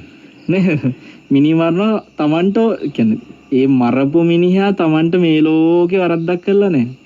දන්නෙත් නෑ මිනිහව දැකලත් නෑ. කොන්ත්‍රාත් එකක් කරන්නේ. කොන්ත්‍රාත් එකට මරනවා. අපි හවුතුන මට සමාවෙන්න අපි ඉදිරියට යන්න ඉස්සෙල්ලා මේ ගැනත් පොඩ්ඩක් පැහැදිලි කරගමු. චක්කු ආයතනය තුල නෙමෙයිද අපි හැමදෙරනේ රූප ස්කන්ධය හටගන්නේ මනස තුලද? මෙහෙමයි සමීර. මනෝ පුබ්බංගම ධම්ම මනෝසෙට්ටා මනෝමය කියන ගාථාව ඇතුලේ සම්පූර්ණ බුදුරජාණන් වහන්සේ ඔක්කොම උත්තරේ දීලා තියෙනවා. මනෝ පුබ්බංගම ධම්ම. මනස. අන ධම්ම කියන වචනේ දෙතන කිව්වා. සියලු ධර්මයන්ට මුල් වෙලා තියෙන්නේ මනසයි. මනෝ සෙට්ටා මනෝමය. මේ මනස ශ්‍රේෂ්ඨයි මනෝමය. සියල්ල මනස තුලයි සිද්ධ වෙන්නේ. හරිද? එතකොට චක්කායතනය කියුවත් චක්කායතනයත් මනස මූලික වෙලා තමයි හටගත්තේ. චක්කායතනේ නැත්නම් මන ආයතනේ චක්කායතනේ දෙකක්. ඒක පටල ගන්න ඕනේ නැහැ. චක්කු විඥානේ මනෝ විඥානේ කියන්නේ දෙකක්. ඒක එකක් නෙමෙයි. ඒක එකක් නෙමෙයි. ඒක පටල ගන්න ඕනේ නැහැ. හැබැයි මේ සියල්ලම හටගන්නේ මනස ඇසුරු කරලා මනෝමයව. ඒකයි මම කිව්වේ. එතකොට අපි දැන් ඉස්සෙල්ලා කිව්වේ කොන්ත්‍රාත්කාරයෙක් මෙයා. හරි මෙයා හොරෙක් නම් නිකන් මෙයා කොන්ත්‍රාත් හොරෙක්. මනසේ කොන්ත්‍රාත් එක තමයි මේ කරන්නේ. දැන් අර නාගසේන මහරහතන් වහන්සේගෙන් මිලිඳු රජුව අහනවා චක්කු විඥානේ හට ගන්න තැන මනෝ විඥානේත් හට ගන්නවද? ඔව් කිව්වා. එතකොට පෙරපසු වෙන්නේ කවුද කියලා ඇහුවා. චක්කු විඥානේ කිව්වා. මනෝ විඥානේ පසුව හටගන්නේ කිව්වා. එතකොට මේ ඒක වෙන්නේ කොහොමද කියලා අහනවා. ඒ කියන්නේ මනෝ විඥාන විසින් චක්කු විඥාණයට කියනවාද මේ මං යනවා ඔයා එන්න පස්සේ. එහෙම නැත්තම් ඒ කියන්නේ චක්කු විඥානේ මනෝ විඥාණයට එහෙම කිව්වද? එහෙම නැත්තම් මනෝ විඥාන විසින් චක්කු විඥාණයට කියනවාද ඔයා යන්න මං පස්සේ එන්නම්. එහෙම හරිද?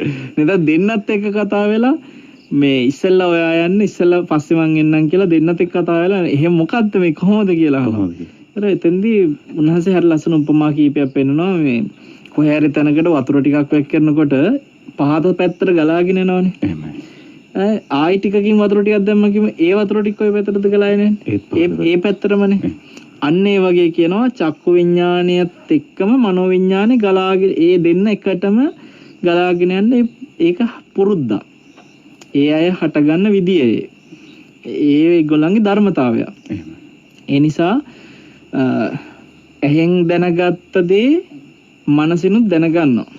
ඒක හින්දා එතෙන්දී චක්කායතනය මේ මන ආයතනෙමයි කියලා හැම පටල ගන්න එපා කිසිසේත්ම. ඒක කිසිසේත්ම කරගන්න එපා. නමුත් මෙතනදී කියන්නේ මේ සියල්ල මනෝමයයි කියලා. මනස මූලික වෙනවා. මෙතන මනස මූලික වෙනවා. එහෙම. නැත්නම් නාම කියන්නේ නාම රූප කියන්නේ රූප. ඒක පැටල ගන්න එපා. හොඳයි අපිත් එක්ක දුරකථන මාර්ගය ඔස්සේ ඉන්නවා 0112 55 33 63 දුරකථන මාර්ගය ඔස්සේ ආයිබෝවන් ඔබට. ආයිබෝවන් තිරසන්නයි. හොඳයි. ඔබේ නම සහ ප්‍රදේශ අපි සටහන් කරමු. ඔව් මම කතා කරන්නේ කැකිලාමින් දමයන්ති රත්නායක කියලා කෙනෙක්. ගොඩක් පින් මේ අවස්ථාව ලබා දුන්නට පින්වත් ස්වාමීන් වහන්සේ පාදල් වන්දනීය අවසරයි. අපේ පින්වත් ස්වාමීන් වහන්සේ මම සාමාන්‍යයෙන් බුදුගුණ භාවනාව කරලා ඊට පස්සේ මරණානුස්සතිය වඩනවා. ඒත් එක්කලම අසුභ භාවනාව වඩන අසුභ කියන්නේ දැන් ඔබ වහන්සේ මේ දේශනා කරපු විදිහට ඇස අනිත්‍යයි, ඇසේ රූප අනිත්‍යයි, ඇසත් රූපයක් විඥානත් එකතු වෙන ඒ ස්පර්ශ අනිත්‍යයි, ඒ ස්පර්ශයෙන් නිදීම අනිත්‍යයි. ඒ විදිහට දකින්න අපේ පින්වත් ස්වාමීන් වහන්සේ එහෙම මම බොහෝ විට ඒ විදිහට එක දිගටම කරගෙන යනවා. ඉතින් අපේ පින්වත් ආයනාත් මට දැනගන්න ඕනේ සතර එර්ධිපාදයේ තුලින් වැඩෙනවද එහෙම සතරෙද්දිපාද වෙනම වඩා ගන්න ක්‍රමයක් තියෙනවද? මට ඒ සම්බන්ධව ඔබ වහන්සේ අනුකම්පාවෙන් පැහැදිලි කර දෙනසේක්වා. ඔබ වහන්සේට නිදුක් නිරෝගී දීර්ඝායුෂ ලැබේවා. චිරම සරණයි. හොඳයි, සුවපත් වේවා දමයන්ති මහත්මිය. දැන් අපි සමීර ගොඩක් අය භාවනා කරන්න ගියාම ඇස අනිත්‍යයි, ඇහැට පේන රූප අනිත්‍යයි, මේවා මම නෙමෙයි, මගේ නෙමෙයි, මගේ ආත්මෙ නෙමෙයි කියලා වචන වශයෙන් සිහිපත් කරමින් භාවනා කරනවා. මෛත්‍රී භාවනාව අපි කියන්නේ මම නිදුක්කෙම එතෙන්දිත් අපි අර වචන වශයෙන් බොහෝ විට මෛත්‍රී භාවනාව කොහොමද සමතේ ඉලක්ක වෙච්ච සමත භාවනාවන්නේ. එහෙමයි. දැන් සලායතන විදර්ශනාවක් කියන්නේ, ස්කන්ධ විදර්ශනාවක් කියන්නේ මේ විදර්ශනා භාවනාව. එහෙමයි. හැබැයි විදර්ශනාව ඒ විදිහට මේ වචනයක් තුල ඇහැ අනිත්‍යයි, කන අනිත්‍යයි, නැත්නම් රූප අනිත්‍යයි, ශබ්ද අනිත්‍යයි, මේව මම නෙමෙයි, මගේ නෙමෙයි කියන වචන මාත්‍රයක් තුල සිහි කිරීමෙන් කියන්න තියෙන්නේ ඒක ධර්මයේ තුලින් අර ධර්ම දේශනා ඒ ඇහැ සම්බන්ධ කියා දෙන ධර්ම දේශනා. කියන්නේ ආයතන ගැන විස්තරාත්මකව කියා දෙන වටිනා දේශන නිතර ශ්‍රවණය කර ඒවා විමස නොතේරෙන තැන් සාකච්ඡා කර ඒ ස්වාමීන් වහන්සේලාත් එක්ක සාකච්ඡා කර පුළුවන් තරම් තමන් මේ පිළිබඳ තියෙන අවබෝධය පුළුල් කරගන්නේ ඕනේ. එහෙම නැතුව ඇස අනිත්‍යයි, රූප අනිත්‍යයි, චක්කු විඥාන අනිත්‍යයි, මේව මම නෙමෙයි, මගේ නෙමෙයි, මගේ ආත්මෙ නෙමෙයි කියලා හිතුවම විදර්ශනාවක් වෙන්නේ එතනත් සමතේ වැඩි. එහෙමයි. ඒකත් සමත භාවනාවගේ විදර්ශනා භාවනාවක් වෙන්නේ. ඉතින් ඒක විතරක ටිකකට විතරක් සීමා වෙනවා. ඒක හින්දා අවබෝධයක් කරා යන්න නම් මම යෝජනා කරනවා පුළුවන් තරම් ඇහැ කියන්නේ මොකද්ද, කොහොමද ඇහැ හටගන්නේ, නාම රූප නිසා මේ සලආයතන හටගන්න විදිය කොහොමද, මේවා ගැන පුළුවන් තරම් ඉගෙන ගන්න. ඒ පිළිබඳ දේශන සොයන්න. අපි මම හිතන්නේ මෙහෙම කියා දෙනකොට මිනිසුන් සමහරවිට ආසාවක් වෙන ඕනකමක් වෙනවා. දැන් අන්තර්ජාලය පාවිච්චි කරන්න පුළුවන්. එවැනි දේශන කරන බොහෝ ස්වාමීන් වහන්සේලා ඉන්නවා. ඊටාම පින්වන්ත ස්වාමීන් වහන්සේලා. ඔබට අභිධර්මයේ ඔස්සේ කරුණු තේරුම් ගන්න පුළුවන් ප්‍රඥාවක් තියෙනවා නම් පුළුවන් තරම් අභිධර්මයේ ඔස්සේ දේශන ඉගෙන ගන්න. යම් කිසි ස්වාමීන් වහන්සේලා තේරුම් ගත්ත අවබෝධය උන්වහන්සේලා විත්තරේන පරේසන් ධම්මං දේශේති. ඔබට සමහර විට අභිධර්මයේ ඔස්සේ සම්පූර්ණ අභිධර්ම ඉගෙන ගන්න හැම කාලෙ වෙන් කරන්න ජීවිතේ බැරි වෙන්න පුළුවන්. එහෙම වුණත් ඔබ පුළුවන් තරම් මේ ඇහැ කියන්නේ මොකද්ද, කොහොමද ඇහැ හටගන්නේ, ඇහැ නැති වෙන්නේ කොහොමද, මේවා ගැන අවබෝධයක් ඇති ස්වාමීන් වහන්සේලාගේ දේශන අහහරි ඉගෙන ගන්න උත්සාහ කරන්න.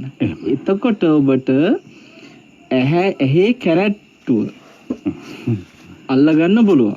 හරිද? ඒක සමාධිමත් සිතකදී විදර්ශනා කරන්නත් ඒතර ලේසි. එහෙම තමයි විදර්ශනාවක මේ මන් සරලව විදර්ශනාවට මේ මූලික උපදේශයක් දෙන්නේ මේ මඟ පෙන්වීමක් විතර. ඒ අවබෝධයෙන් තොරව කවදාකවත් විදර්ශනාවක් වඩන්න යනවා කියන්නේ නිකන් දෑකැත්ත නැතුව ගොයන් කපන්න යනවා වගේ වැඩක්. හරිද? නිකන් අති හිතාගෙන මං අතින් ගිහිල්ලා එක අතකින් අල්ලගෙන අනිත් අතින් කපනවා කියලා. අදින්න තමයි වෙන්නේ. කැපීම කියනවාදී අපි මෙතන කපන්න බැන්න ඇදලා හරි කමන්නේ නැහැ නේ. ආන්දරණේ කියන් පඬිත කතා වෙන උපමාව. එහෙමයි. කපනවා නම් කපන්න වෙන්නේ අතින් නෙමෙයි. එහෙමයි. දැකැත්තින්. ඒ වගේ ධර්මඥානිය ඔස්සේ තමන් කොටින්ම ඥානය, ඒ පිළිබඳ විදර්ශනාවට උවමනා කරන ඥානය පූර්ව හදාගන්න උත්සාහ කරන්න ධර්මයේ තුල. එතකොට අපිට බොජ්ජංග ධර්ම මේ මුළු බෝධිපාක්ෂික ධර්මම වැඩෙනවා ඒ අවබෝධයත් එක්ක. උතන ධම්ම විචේ හැදෙන එකයි ඔය. ඒ කියන්නේ ධම්ම විචේ සම්බොජ්ජංගයේ වැඩෙන්නේ Taman එවැනි දේශන අහන්න ඒ වගේ දේශන විමසන්න ධම්ම විචේ සම්බොජ්ජංගේ වැඩෙනවා. සමහර ලාවට මේ එකපාරක් එවැනි දේශනයක් අහලා තේරෙන්නේ නැති වෙන පුළුවන්. ආයෙත් අහන්න. ඒත් තේරුණ නැත්නම් ආයෙත් අහන්න. සමහරලාට එකම දේශනේ සියවතාවක් හරි අහලා පුළුවන් නම් කොහොම හරි ලියලිය එක ඇඳ එක කොයි විදිහෙන් හරි තේරුම් ගන්න උත්සාහ කරන්න. එය තමයි ඔබට මේ සලායතන ලෝකෙ ගැන ස්පර්ශ මේ ස්කන්ධ ලෝකෙ ගැන ධාතු ලෝකෙ ගැන ඔබට විදර්ශනා කරන්න පුළුවන් සුදුසු මනසක් කවදා හරි දවසක ගොඩනගාගෙන භාවනාව හරියට කරන්න. නැත්තම් නිකන් සමතයක් විතරක් වෙයි. බුද්ධ ශාසනයක් ලැබිච්ච එකේ ප්‍රතිඵලයක් ලැබෙන්නේ නැති වෙයි. එහෙමයි. يعني ශාසනය ලැබුණේ සමාධිය වඩ ඉන්න නෙමෙයි. සමාධියකට එහා දෙයක් මේ ශාසනය තුළ අපිට තියෙනවා. ප්‍රඥාව කියන්නේ කොටින්ම කිව්වොත් ශාසනයේ හරය නෙමෙයි. පරිපූර්ණ මේ පරතර නෙමෙයිනේ ප්‍රඥාව කියන්නේ. සීල සමාධි ප්‍රඥාව කිව්වට ප්‍රඥාව කෙලවර නෙමෙයි. සීලයයි සමාධියයි ප්‍රඥාවයි තුනම පාරුවක්. එතකොට පාරුවට නැගගත්තේ පාරුවේ පදිංචි වෙන්න නෙමෙයිනේ. ඒ වගේ සමාධිය ප්‍රඥාව තියෙන පදිංචි වෙන්න නෙමෙයි. ඊට එහා දෙයක් අපි එතරක් වෙනුවෙන් තමයි මේ ඔක්කොම කරන්නේ. එහෙනම් අපිට එතෙන්ට යන්න නම් මේක සමාධියකින් කෙලවර කරගන්න හිතනවා. මොකද සමාධිය වඩන්න බුද්ධ ශාසනයක් ඕනේ. බුද්ධ ශාසන නැති කාලෙත් අදටත් බුද්ධ ශාසනයෙන් තොර වෙන ආගම් වල ඕනතරම් විවිධ සමාධි වඩනවා. ඉතින් සමාධියත් හරියට බැලුවොත් සම්මා සමාධියක් වෙන්නේ ප්‍රඥාව තිබ්බොත් විතරයි. නැත්තම් සමාධිය වුණත් සම්මා සමාධියක් වෙන්නේ නැහැ, මිච්ඡා සමාධියක් වෙනවා. එතකොට සමාධිය සම්මා සමාධියක් කරන්නත් ප්‍රඥාව ඕනේ. සමාධියෙන් විදර්ශනාවට යන්නත් ප්‍රඥාව ඕනේ. ඒ නිසා තමයි මෙච්චර ඕනෑකම මේ ප්‍රඥාව ගැන මෙච්චර කියන්නේ. අද දේශනාව තුළ ප්‍රඥාවට මග පෙන්නන දේශනයක් කතා කරන්නේත් ඒ නිසාම තමයි. අවසානයේ ප්‍රඥාවනුත් එහාට යන්න ඕනේ අපි හැමෝම. ප්‍රඥාවත් පදිංචි වෙන දර නෙමෙයි. ඒක මෙච්චර වැදගත් උනත් ඒක පදිංචි වෙන දර නෙමෙයි. හොඳයි අපි විරාමයක් ලබා ගමු. විරාමයක් ලබාගෙන ඔබට පුළුවන් විරාමයෙන් අනතුරුවත් අපිට අඩහෝරාවක් තියෙනවා. ඒ අඩහෝරාවේදීත් ඔබට 0112533363න් ධර්ම කරුණු විමසන්නට සිඩ්නි තස්පෝට එන්න පුළුවන්කම තියෙනවා.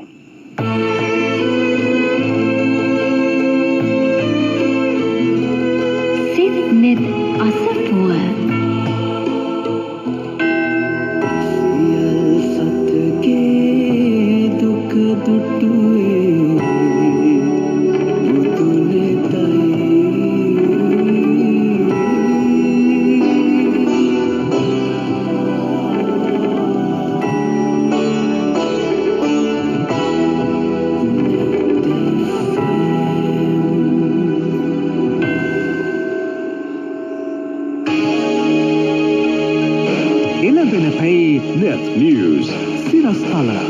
ඔබ වෙත ගෙන එන්නේ NLB ජීවිතයේ සීලයට වාසනාවේ ආශිර්වාදය.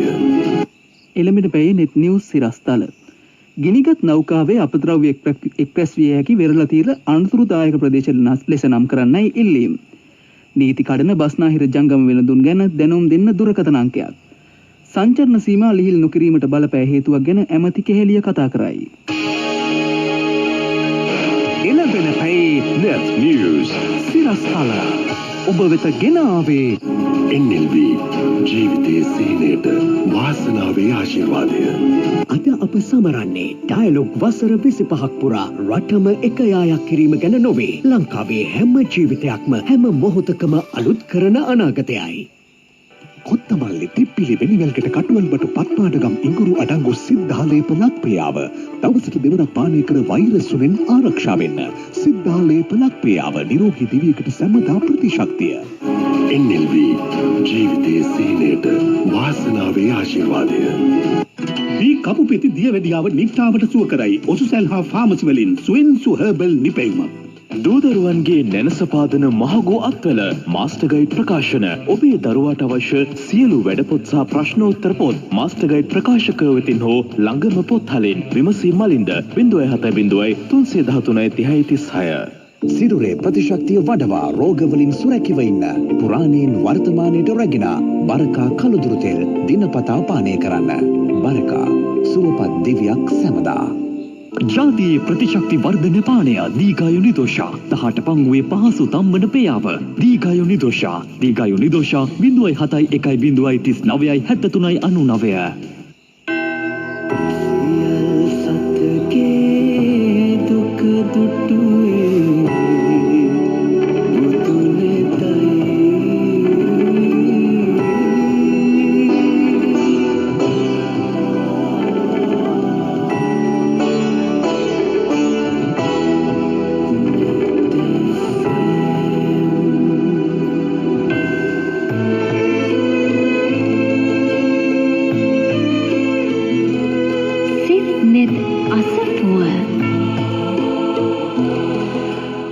සිත්නේ තසපුව ධර්ම සාකච්ඡාව සමග නැවතත් ඔබ අපි දුරකථන මාර්ගයේ අවස්ථාව ලබා දීලා ධර්ම සාකච්ඡාවට පිවිසෙමු 0112553363න් ඉන්න ඔබටයි අපි ආයිබෝන් කියන්නේ.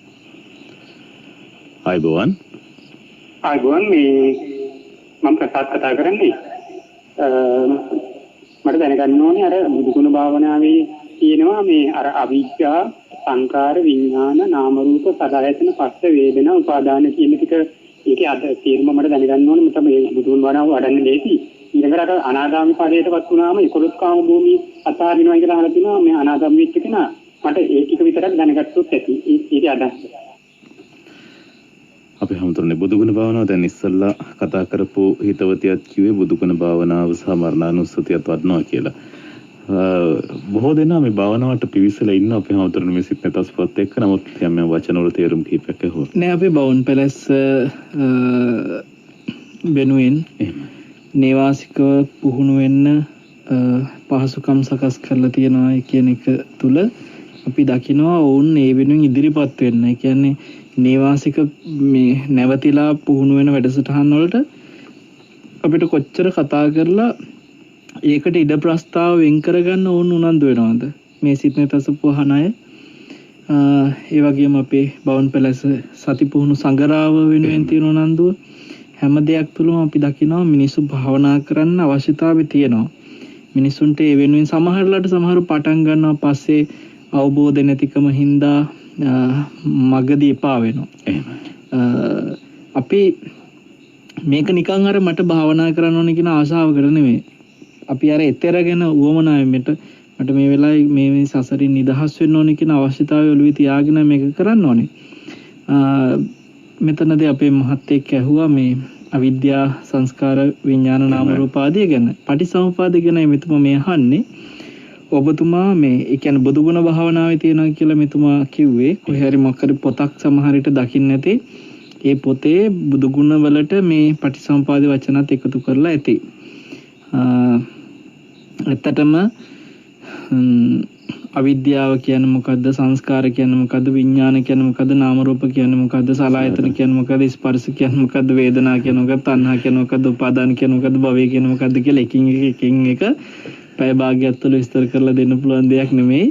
අපි දේශන පෙළක් කරත් ඕක ධර්ම දේශන 12කින් කරන්න බැරි තරම් සාකච්ඡා කරන්න ඕන දෙයක්. ඉතින් ඒ නිසා මම හිතන්නේ එතුමා මේ හේතුඵල ධම කියන වචනය අහලා ඇති. හේතුන් භාග්‍යතුන් වහන්සේ මේ දුක ඇයි කියලා අවබෝධ කරනකොට උන්වහන්සේට අවබෝධ වෙනවා මේ දුක ඉපදීම නිසා. අපි ගියවරකේ ජාතිපච්චය ඉපදීම නිසා. එතකොට ඉපදුනේ ඇයි කියලා උන්වහන්සේ හොයනකොට උන්වහන්සේට අවබෝධ වෙනවා භවය නිසා. ඒ කියන්නේ විපාක විදින්න කර්ම සකස් වෙච්ච නිසා. භවය මොකක් නිසාද කියලා උන්වහන්සේ සොයනවා. ඇයි භවය හටගත්තේ කියලා මේ උපාදාන නිසා. කාම උපාදාන, ditthi උපාදාන, සීලබ්බත උපාදාන, අවිජ්ජා උපාදාන. එතකොට මේ උපාදාන නිසා තමයි අත්වාද උපාදාන කියලා. ඒ උපාදාන හතර නිසා තමයි මේ විපාක විඳින්න කර්ම සකස් වෙන භවය හටගත්තේ කියලා උන්වහන්සේට අවබෝධ වෙනවා. එතකොට ඇයි උපාදාන වෙලා තියෙන්නේ කියලා බලනකොට මේ රූප තණ්හා, සද්ද තණ්හා ආදී තණ්හායක් තියෙනවා. මෙන්න මේ තණ්හායින්ද තමයි මේ උපාදාන වෙලා තියෙන්නේ කියලා අවබෝධ වෙනවා. එතකොට ඇයි තණ්හාව හටගත්තේ කියලා බලනවා උන්වහන්සේ. එතකොට තේරෙනවා මේ වේදනාව නිසා තමයි වේදනාවට තමයි තණ්හාවට ගත්තේ. එතකොට ඒකෙදි තුනහන්සේ සැප වේදනා, දුක් වේදනා, අදුක්ඛම සුඛ වේදනා කියන වේදනාවන්ට තමයි මේ තණ්හාවට ගන්න කියලා අවබෝධ වෙනවා. මේ වේදනාව හටගත්තේ මොකක් නිසාද? ඔන්න උන්වහන්සේට අවබෝධ වෙනවා අර අපි අද කතා කරපු ස්පර්ශය, සම්පස්ස, මහා ප්‍රාණ පයන්නෙන් එන පස්ස කියන වචනේ. එතන එකතුව කියන එකයි. නැතුව මේ අර දැනෙනවා කියන ස්පර්ශයක් දැනනවා කියන එක නෙවෙයි එකතුව. එක්ක ඇහැ රූපයි විඥාන එකතුව නැත්නම් කනයි ශබ්ද විඥාන එකතුව. මේ එකතුව කියන ස්පර්ශ නිසා තමයි විඳීමක් හටගන්නේ. දැන් අපි කියමු අරලිය මලක් දකිනකොට ඇහැ හට ගන්නවා, රූපය හට ගන්නවා, ඇහි විඥාන හට ගන්න තුනම එකතු වෙනවා. තින්න සංගතේ පස්ස තුනක එකතුවකටයි ස්පර්ශ කියන්නේ. අරලිය මල දකිනකොට තුනම එකතු වෙනවා. එකතු වීම නිසා සැප වේදනාවක් ඇති වෙනවා. ඔන්න පස්සපච්චා වේදනා. අරලේ මල ගැන වේදනාවක් ඇති වෙනවා. ඒතර මේ වේදනාවට ඒ ඇති මලට නෙමෙයි සැප වේදනාවටයි තණ්හාව ඇති වෙන්නේ. ඒ තණ්හාවට උපාදාන වෙන්නේ. ඒ තුලයි විපාක වෙදින කර්ම සකස් වෙන්නේ.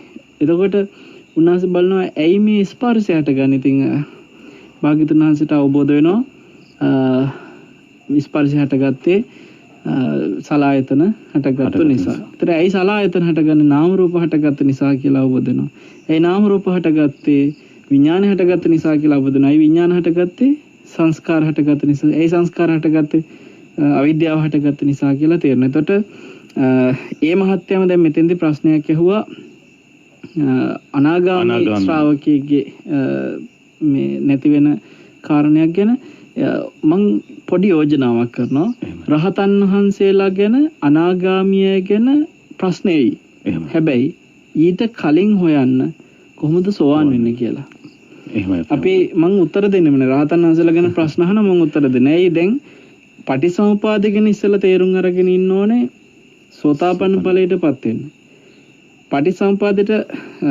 පටිසමුපාද බුදුරජාණන් වහන්සේ එක දැනක පෙන්නනවා යෝ පටිච්චසමුප්පාදං පස්සති සෝ ධම්මං පස්සති. මේක කියන්නේ මහා අත්තිපදෝපම සූත්‍රයේදී සාරිපුත්ත මහ රහතන් වහන්සේ යෝ පටිච්චසමුප්පාදං පස්සති සෝ ධම්මං පස්සති කියන්නේ යමෙක් පටිච්චසමුප්පාදේ දැක්කනම් එයා ධර්මයේ දැක්කා.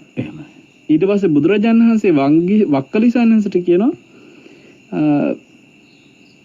යෝ ධම්මං පස්සති සෝමං පස්සති. යමෙක් ධර්ම දැක්කොත් එයා මාව දකිනවා කියලා. ඒ කියන්නේ පටිසමුපාදේ දැක්ක කෙනා ධර්මයේ දකිනවා, ධර්මයේ දැක්ක කෙනා බුදුරජාණන් වහන්සේව දකිනවා. එහෙනම් බුදුගුණ භාවනා කරන එකනේ දැන් එතුමා බුදුගුණ භාවනා කරන්න බුදුරජාණන් වහන්සේව දකින්න නම් ධර්මයේ දැකලා ඉන්න ඕනේ, ධර්මයේ දකින්න නම් පටිසමුපාදේ දකින්න ඕනේ. ඇත්තටම පටිසමුපාදයක් දැකපු නැති කෙනෙක් බුදුරජාණන් වහන්සේව දැකලා නැහැ. පටිසමුපාද ගැන දන්නේ නැති කෙනෙක් බුදුරජාණන් වහන්සේ ගැන දන්නේ නැහැ. හරිද? ඒ හින්දා බුදුරජාණන් වහන්සේ ගැන හොයන්න නම් ධර්මය හොයන්න, ධර්මය හොයන්න නම් පටිසමුපාදය හොයන්න. එතකොට අපිට මෙතන කියන්න පුළුවන් කෙටියෙන් කියලා දුන්නේ චතුරාර්ය සත්‍ය ගැන තියෙන අනවබෝධ හින්දා කාය සංස්කාර, වචී සංස්කාර, චිත්ත සංස්කාර කියන සංස්කාරයන් හට ගන්නවා. ඒ කාය සංස්කාර, වචී සංස්කාර, චිත්ත සංස්කාර විස්තර කරද්දී ආස්වාස ප්‍රාස්වාස කියන කාය සංස්කාර, විතක්ක ਵਿਚාර කියන වචී සංස්කාර, සංඥා වේදනා කියන චිත්ත සංස්කාර කියන මෙන්න මේ සංස්කාරයන් එක විඥාන හට ගන්න විදිය. මේව කොහොමද මේකෙන් මේක හටගන්නේ කියලා දන්වැල් පුරුකක් වගේ මේක එකින් එක මේ කෙටි වෙලාවක කතා කරන්න බෑ. මේ වචන ටික විතරයි මෙහෙම කියලා දෙන්න පුළුවන් මේ වෙලාවේ. ඉතින් එතුමා හොඳ ප්‍රශ්නයක් අහන්නේ. ඒ මුල් ප්‍රශ්නේ ඒකින්ද අපි එතෙන්දී එතුමාට යෝජනා කරන ඉතාම වටිනා තැනක් හොයන්න, තව උනන්දුවෙන් හොයන්න මොකද්ද මේ පටිසමුපාද කියන්නේ කියලා. මොකද්ද අවිද්‍යාව කියන්නේ? සමහරවිට ඔබතුමා සෝතාපන්න ඵලයටපත් වෙන සතර අපායන් සදාටම නිදහස් වෙන්න මේ ආරම්භය ගන්න හදන මොහොත වෙන්න පුළුවන්. ඔය සෙවීම මේ සතර අපායන් සදාටම නිදහස් ශ්‍රාවකයෙක් බවට පත් වෙලා අවසන් වෙන්න පුළුවන්. ඒකෙන්ද හොයන්න. අවිද්‍යාව කියන්නේ මොකද්ද? සංස්කාර කියන්නේ මොකද්ද? විඥාන කියන්නේ මොකද්ද? නාම රූප කියන්නේ මොකද්ද? සලආයතන කියන්නේ මොකද්ද? මේක නිසා මේක හටගන්නේ කොහොමද? මේ නැතිවීම මේ නැති වෙන්නේ කොහොමද? මේ විදිහට එකින් එක හොයන්න. මේක දන්වැල් පුරුකක් වගේ කියන උපමාව කිව්වේ දන්නවද? මේකේ එක පුරුකක් විතරක් දැන් අපිට ඉස්කෝලේ ටීචර් කිව්වොත් එහෙම දන්වැල් පුරුකක් අඳන් එන්න කියලා අපි කොහොමද ඕක අඳින්නේ? අපිට දන්වැල් පුරුකක් අඳන් එන්න කිව්වොත් එහෙම දන්වැලක් නෙමෙයි අඳින්න කියන්නේ දන්වැල් පුරුකක්. අපි ඕකේ අර එක රවුමක් විතරක් ඇඳොත් එහෙම ඕක දන්වැල් පුරුකක් කියලා කියන්න පුළුවන්ද? ඒතර නිකන් වලල්ලක් වගේනේ. අපිට දන්වැල් පුරුකක් කියන සම්මුතිය දෙන්න නම් අනිවාර්යයෙන්ම අර එක වලල්ලක් වගේ එක පුරුකක් දෙපැත්තට අපිට අඳින්න වෙනවා තව භාග කෑලි දෙකක්. නැත්තම් ඒක දන්වැල් පුරුකක් කියලා වෙන්නේ නැහැ. ඒතර වලල්ලක් ඇඳා වගේ. වෙන අවබෝධයක් එන්න. දන්වැල් පුරුකක් කියන සම්මුතිය දෙන්න නම් භාග කෑලි දෙකකුත් අඳින්න ඕනේ. ඒ වගේ දැන් සංස්කාර ගැන නිකන් හොයන එක නෙමෙයි. අවිද්‍යාව නිසා කිව්ව සංස්කාර හටගන්නේ. ඒතර හොයන්න ඕනේ කොහොමද අවිද්‍යාව නිසා සංස්කාර හටගන්නේ? සංස්කාර නිසා විඥානය හටගන්නේ කොහොමද? අන්න ඒ විදිහට දන්වැල් පුරුක වගේ මෙයා ගැන හොයන ගමන් මෙයාට එයා හේතුන විදිහයි මෙයා නිසා අරයා ඉන්න විදිහ. එයා නිසා මෙයා නිසා අරයා. එතකොට මෙයා ගැන හොයන ගමන් එයා ගැනයි අරයා ගැනයි හොයන්න වෙනවා. ඔය විදිහට පටිසම්පාද ගැන ඉගෙනගෙන බුදුගුණ භාවනාවත් හොඳින් වඩන්න. හැබැයි අනාගාමී අය ගැන රහතන් වහන්සේලා ගැන පස්සේ හොයන්න. දැන් ඊට වැඩිය හොයන්න දේ තියෙනවා. ඒ ටික ගැන තමයි හොයන්න ඕන පැත්ත පෙන්නන්නේ. සෝවන් මාර්ගයට සෝවන් ඵලයට පිවිසෙන දේ අපි ඉස්සලා හොයලා එතනට ගිහිල්ලා එතනින් එහාට යන්නේ දක්වනවා. හොඳයි. මම උත්තර දෙන්නෙම නෑ. අපි හැමදෙරනේ මේ දැන් තව අපේ සිත්නිත අසුබ බොහොම හොඳින් අහන ශ්‍රාවකයෙක් දුරකථන නමතුමක් දීලා කිව්වා. දැන් ඔබ වහන්සේ 6 ගැන කිව්වා. 6 දැන් හරි. ඒතකොට ආයෙත් 6 4 නොදන්නවා කියන එකේ 6ද මේ කිව්වේ. ඒතකොට 4 මොකක්ද කියලා. දැන් මේ 6 නෙවෙයි නේද අපි හැමදෙරනේ පැහැදිලි කළේ. නෑ ඒක මම හිතන්නේ ඔබ ඇමතුමට මම ඔබට උත්තර දුන්නා. සතර පායයි සදෙව් ලෝකෙයි කියන්නේ චාතුම් මහරජික යාමය තාවතින්සය තුසිතේ නිමාන රතිය පරිනිමිත වසවත්තිය කියන 6යි නිරය තිරිසන් ලෝකේ පෙරේත ලෝකේ අසුරපාය කියන මෙන්න මේ 4යි. ඒ කියන්නේ දුක්වින් අකුසලයට උපදින මේ දුගති 4 සහ කුසලයේ කියන්නේ පිනත් එක්ක විපාක ලබන සුගති 6 නෙමෙයි. මනුස්ස ලෝකෙත් සුගතියක්, බ්‍රහ්ම ලෝකත් සුගතියක්. නමුත් මේ මනුස්ස ලෝකෙට දෙපැත්තේ තියෙන ටික වගේනේ. එහෙමයි. මේ ඉන්න තැනට අර පැත්තේ ගති දුගති, මේ පැත්තේ ගති සුගති. ඒක අතර දංගල පුරුකක් දෙක වගේ තමයි. මෙතනින් එක්ක එහෙට වැටෙන්න බලන්න මෙහෙට වැටෙන්න බලන්න. මෙහෙ ගැන දන්නවනේ කොහොමද? එහෙමයි. ඒ කියන්නේ මනුස්ස ලෝකේ කියන්නේ මොකක්ද කියලා දැන් දන්නවා. ඒක ගැන උතින් දැනගන්න දෙයක් නැහැ. හැබැයි අර ටික දන්නේ නැහනේ. ඒ හින්දා ඒ පැත්තේ 4යි මේ පැත්තේ 6යි තමයි මේ 6 4 නොදත් දරුවා කියන්නේ. දැන් ඇත්තටම 6 4 නොදන්න දරුවා කියන වචනෙන් එතෙන්දී ඇත්තටම අදහස් කරන්නේ පිනක් පවක් ගැන මේ ලෝකේ අවබෝධයක් නැතුව ඔහේ පව් කරන මිනිහ. කියන්නේ අරක්කු බාර් එක දාපු මිනිහයි මස් කඩේ විකුණන මිනිස්සයයි ඔය එක මේ දුගතිය ගැන සුගතිය ගැන මේ ලෝකේ අවබෝධයක් නැතුව හැසිරෙන සියලු දෙනා එයා අවුරුදු 40ක්ද 50ක්ද 35ක්ද අවුරුදු 20ද දැන් උපන්දිනේ අවුරුදු 20 ගණන්ද කීය වුණත් 6 4 නොදන්න දරුවෝ වගේ කියන එකයි එතනදි කියන්නේ. එහෙමයි. හොඳයි. එහෙනම් අපිට විමසපු මහත්මයා වගේම කවුරු හරි යම් කිසි අවබෝධයක් ඇති කරන් තිබ්බනම් මේ අද කියපු සලායතන 6 කියලා නෑ. ඒ 6 4 කිව්වේ දිව්‍ය ලෝක 6ට සහ අපාය 4ට.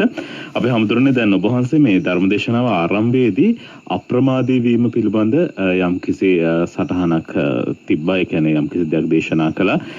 ඒ අනුව ටිකක් අන්තර්ජාලය හොයාගෙන යද්දී හරි මේ අපූර්ව ගාතාවක් මට ලැබුණා. අප්‍රමාද රතෝ හෝත සචිත්ත මනුරක්කත දුග්ගා උද්ද රතන්තානං පංකේ සන්තෝව කුංජරෝ කියලා මේ කොසල් රජතුමාගේ අර බද්ධරක කියන ඇතා මඩවලක වැටලා ඉන්නකොට අවට පිරිස දැකලා දැන් මේ ඇතා හිතනවා මේකෙන් කොහමද ගොඩ එන්න කියලා. මොකද මේ ඇතා බොහොම ශක්තිමත් ඇතෙක්, ඕන කෙනෙක් මෙල්ල කරන්න පුළුවන් ඇතෙක්. ඒ නිසා ගොඩ එන්න ඕන කියලා හිතනකොට දැන් කොහොම හරි ලැජ්ජාවරත් එක ගොඩ එනවා වලෙන්. මේක දැකපු මේ අපේ ස්වාමීන් වහන්සේලා ගිහලා බුදුහාමුදුරන්ට කිව්වා. බුදුහාමුදුරෝ මේ ගාතාවත් එක තමයි දේශනා කරේ. මෙහි මේ අර්ථය තියෙනවා අපේ හාමුදුරනේ මේ නොපමාවන්න කියන එක අපි දැන් ධම්මපදයේ අපමාද වර්ගයේ අපමාදෝ අමත පදම් මේ ගාතාවත් එක්ක උන්තරම් ඉගෙනගෙන තියෙනවනේ සාමාන්‍යයෙන්.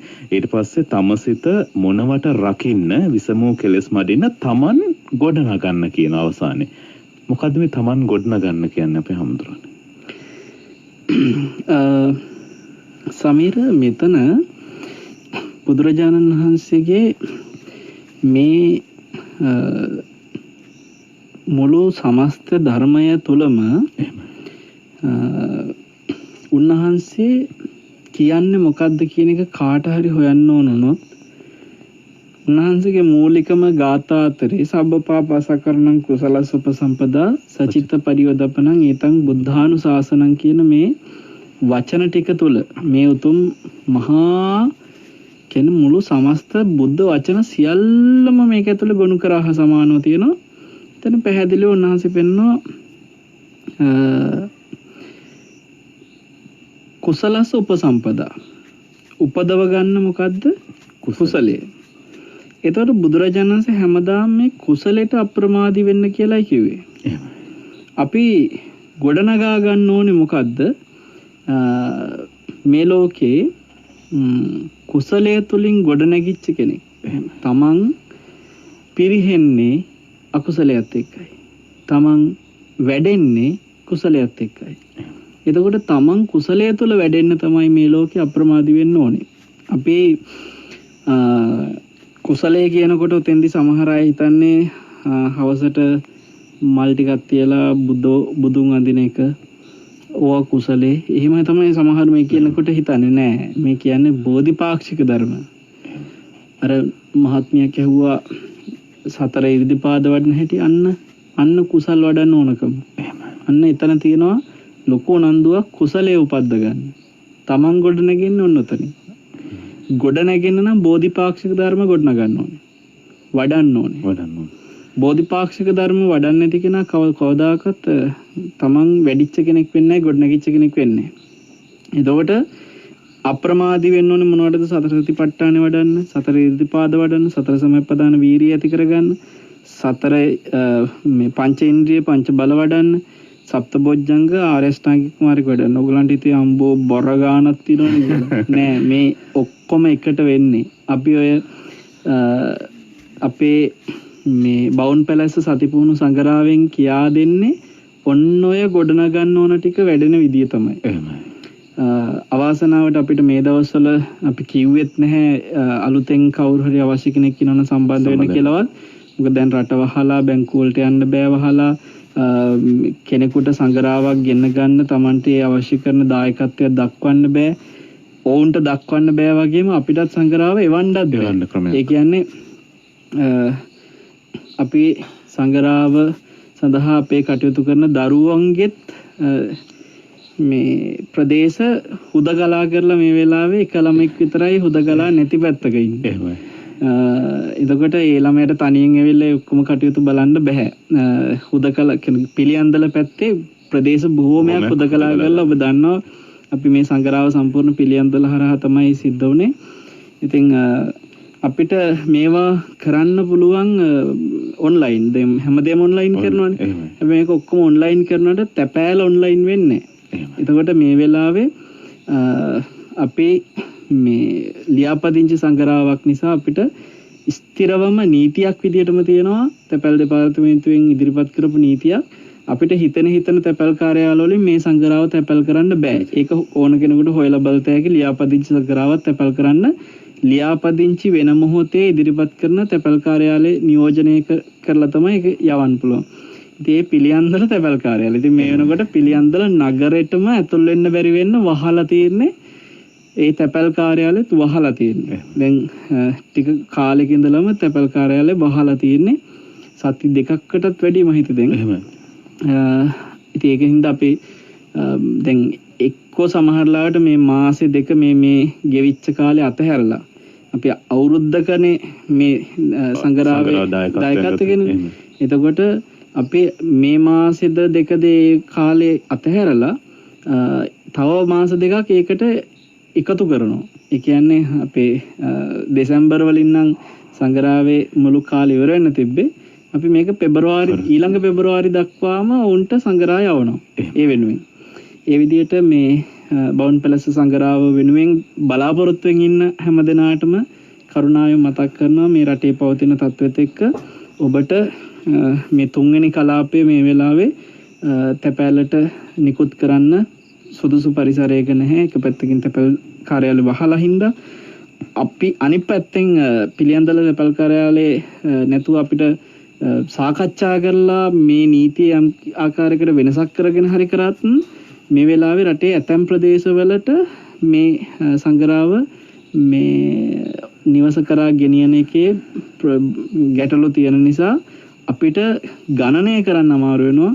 කාටද මේක ගියේ කාටද ගියේ නැත්තේ කියන එක පවා පැටලිලි වැඩි වෙනවා. ඒ නිසා මේ පවතින වාතාවරණේ මුළු රටම වහලා තියෙන සංචාරණ සීමා වෙලා තියෙන පවතින වාතාවරණේ අවසන් වන වහාම අපි යථා තත්වයට අපේ සංගරාවත් නිකුත් කෙරෙනවා කියන එක සිහිපත් කරන. නැත්නම් අර සති පුහුණුවට අපි ලබා දුන්න උපදේශ පිළිබඳව දැන් සමහරව හිටියා මේ සංගරාව ආවට ආසාවට පෙරලලා අර ආපු හින්දා පිටු ටික පෙරලලා ඒවැය තියෙන පිටු වල ලස්සන ඕවා බලලා මේ ඒ ආසාවට බලන එකක්. එහෙම බලපු එක කෙනෙක් මට මේ ඊයේ පෙරේදා කියනවා සයන්ස් ගෙනාවට හදිස්සියට අපිට මේ වෙ තියෙන වැඩත් එක ඒක කියවන්න බැරි වුණා. අනේ සයන්ස් මේ ඊයේ පෙරේදා කියවන්න ගත්තේ මම එක හුස්මට සංගරා දෙකම ඔක්කොම කියෙව්වා. පුදුමාකාර විදිහේ අවබෝධයක් කරුණු දේශන මේ ග්‍රන්ථය ඇතුලේ මේ පොත් දෙක ඇතුලේ ලිපි කියවනකොට ලැබුණා. දැන් ගොඩක් මම සමීරකින් අහනවා මේල සමීරට මම සංගරා දුන්නා. දෙකක් දුන්නා. කියවුවද? පළවෙනි නෑ දෙවෙනි එක නම් තාම ඇත්තටම දිගරින්නවත් හම්බුන්නේ නැහැ. අපේ පළවෙනි එක තමයි මම තාම කියවගෙන යන්නේ. ඒක තමයි. එතකොට දැන් මෙතෙන්දී අර කියන නෝනා අපිට කිව්වේ සයන්හන්ස ඊයේ පෙරේද තමයි කියෙව්වේ පුදුමාකාර වටිනාකමක් දැනුණා මේ කරුණුත් එක්ක කියලා. දැන් යාළුවා මේ ඊයේ පෙරේද කියවලා ඒක දැනලා තියෙනවා.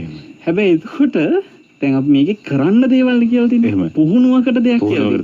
සතිපුහුණු සංග්‍රහවනේ ප්‍රාමතුන්. කියෙව්වේ ඊයේ පෙරේද නම් පුහුණුවට තවම අවධානයක් යොමු. දැන් ඒක ඒ කරුණු ඔලුවට ගන්නකම් පුහුණුවක් කරන්නේ නැහනේ. එහෙමයි. ඒ නිසා මම කරුණාවෙන් මෙතෙක් සංගරාව ගෙන්න ගත්ත අයට කියනවා ඊළඟ කලාපේ තමන්ගේ නිවසට ලැබෙනකන් දැනට ලැබිච්ච සංගරා දෙක තුල ඔබට පුහුණුවට ලබා දීලා තියෙන උපදෙස් ඔබ අනුගමනය කරන්න වඩන්න හිත වඩන්න ඒ කියවපු ලිපි ආයෙ සමහරලාට කියවන්න සමහරට ඔබට ඔළුවට නොගිය තැන් ආයෙ කියවනකොට ලැබෙන්න පුළුවන්.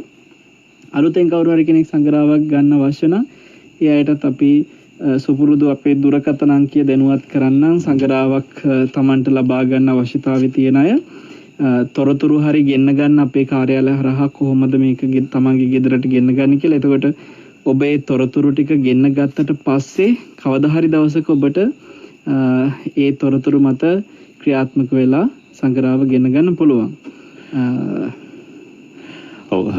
අපේ හැමදෙරුවන් පෙර සඳහන් කරා වගේම 074යි 074යි 74යි 74 074යි 074යි 74යි 74 ඒ කියන්නේ 074 2යි 74 2යි ඔය අංකෙට දුරකථන ඇමතුම් ගන්න එපා. එහෙමයි. කෙටි පණිවිඩයක් විතරක් යොමු කරන්න මට සංගරාවක් ගෙන ගන්න අවශ්‍යයි කොහොමද කරන්න කියලා විතරක්. ඔව් නැවතත් මම දුරකථන අංකය මතක් කරන්නම් 074යි 074යි 74යි 74 තමයි ඒ දුරකථන අංකය.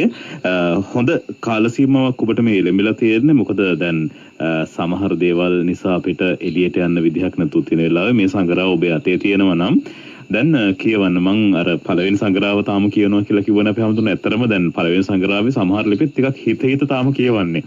ඒක නිසා අපිට මට හිතෙනවා හොඳයි අපි සංගරාවට එහා ගිහලා දැන් අන්තර්ජාල පහසුකම් තියෙන සමහර අය ඉන්නවා. ඒ අය වෙනුවෙන් ඉදිරියේදී බවුන් පැලැස්සේ නේවාසික පුහුණු වැඩසටහන් නේවාසික ඒ කියන්නේ අපි නවත්තලා එතන පුහුණුව සිද්ධ කරන්නට දැනට වාතාවරණ නැති නිසා අපි Zoom හරහා තෝරාගත් කණ්ඩායමක් වශයෙන් ඉදිරියේදී බවුන් පැලැස්සේ භාවනා වැඩසටහන ආරම්භ කරන්නට කටයුතු කරනවා. අපි ඉදිරි සති කිහිපයකදී ඒ පිළිබඳව දැනුවත් කිරීම කරනවා. එහෙම. මම දුටුවා දැන් මේ එළියට යන්න බැරි කාල සීමාවක් නේ අපේ හැමදෙරුවනේ. බොහෝ දෙනා දැන් අන්තර්ජාලයේ මේ මුහුණු පොතත් ධර්ම සංනිවේදන මාධ්‍යයක් බවට පත් කරගෙන තියෙනවානේ. ඒක ලස්සන පෝස්ට් එකක් තිබ්බා. ඒක තිබ්බේ එළියට යන්න එපා ඔබ ඇතුළටම යන්න කියලා. හරි වටිනවා. එතකොට අපේ හැමතුන් අපි මේ අවසන් විනාඩි කිහිපය කියමු කොහොමද අපි මේ කාලේ ඇතුළට යන්නේ?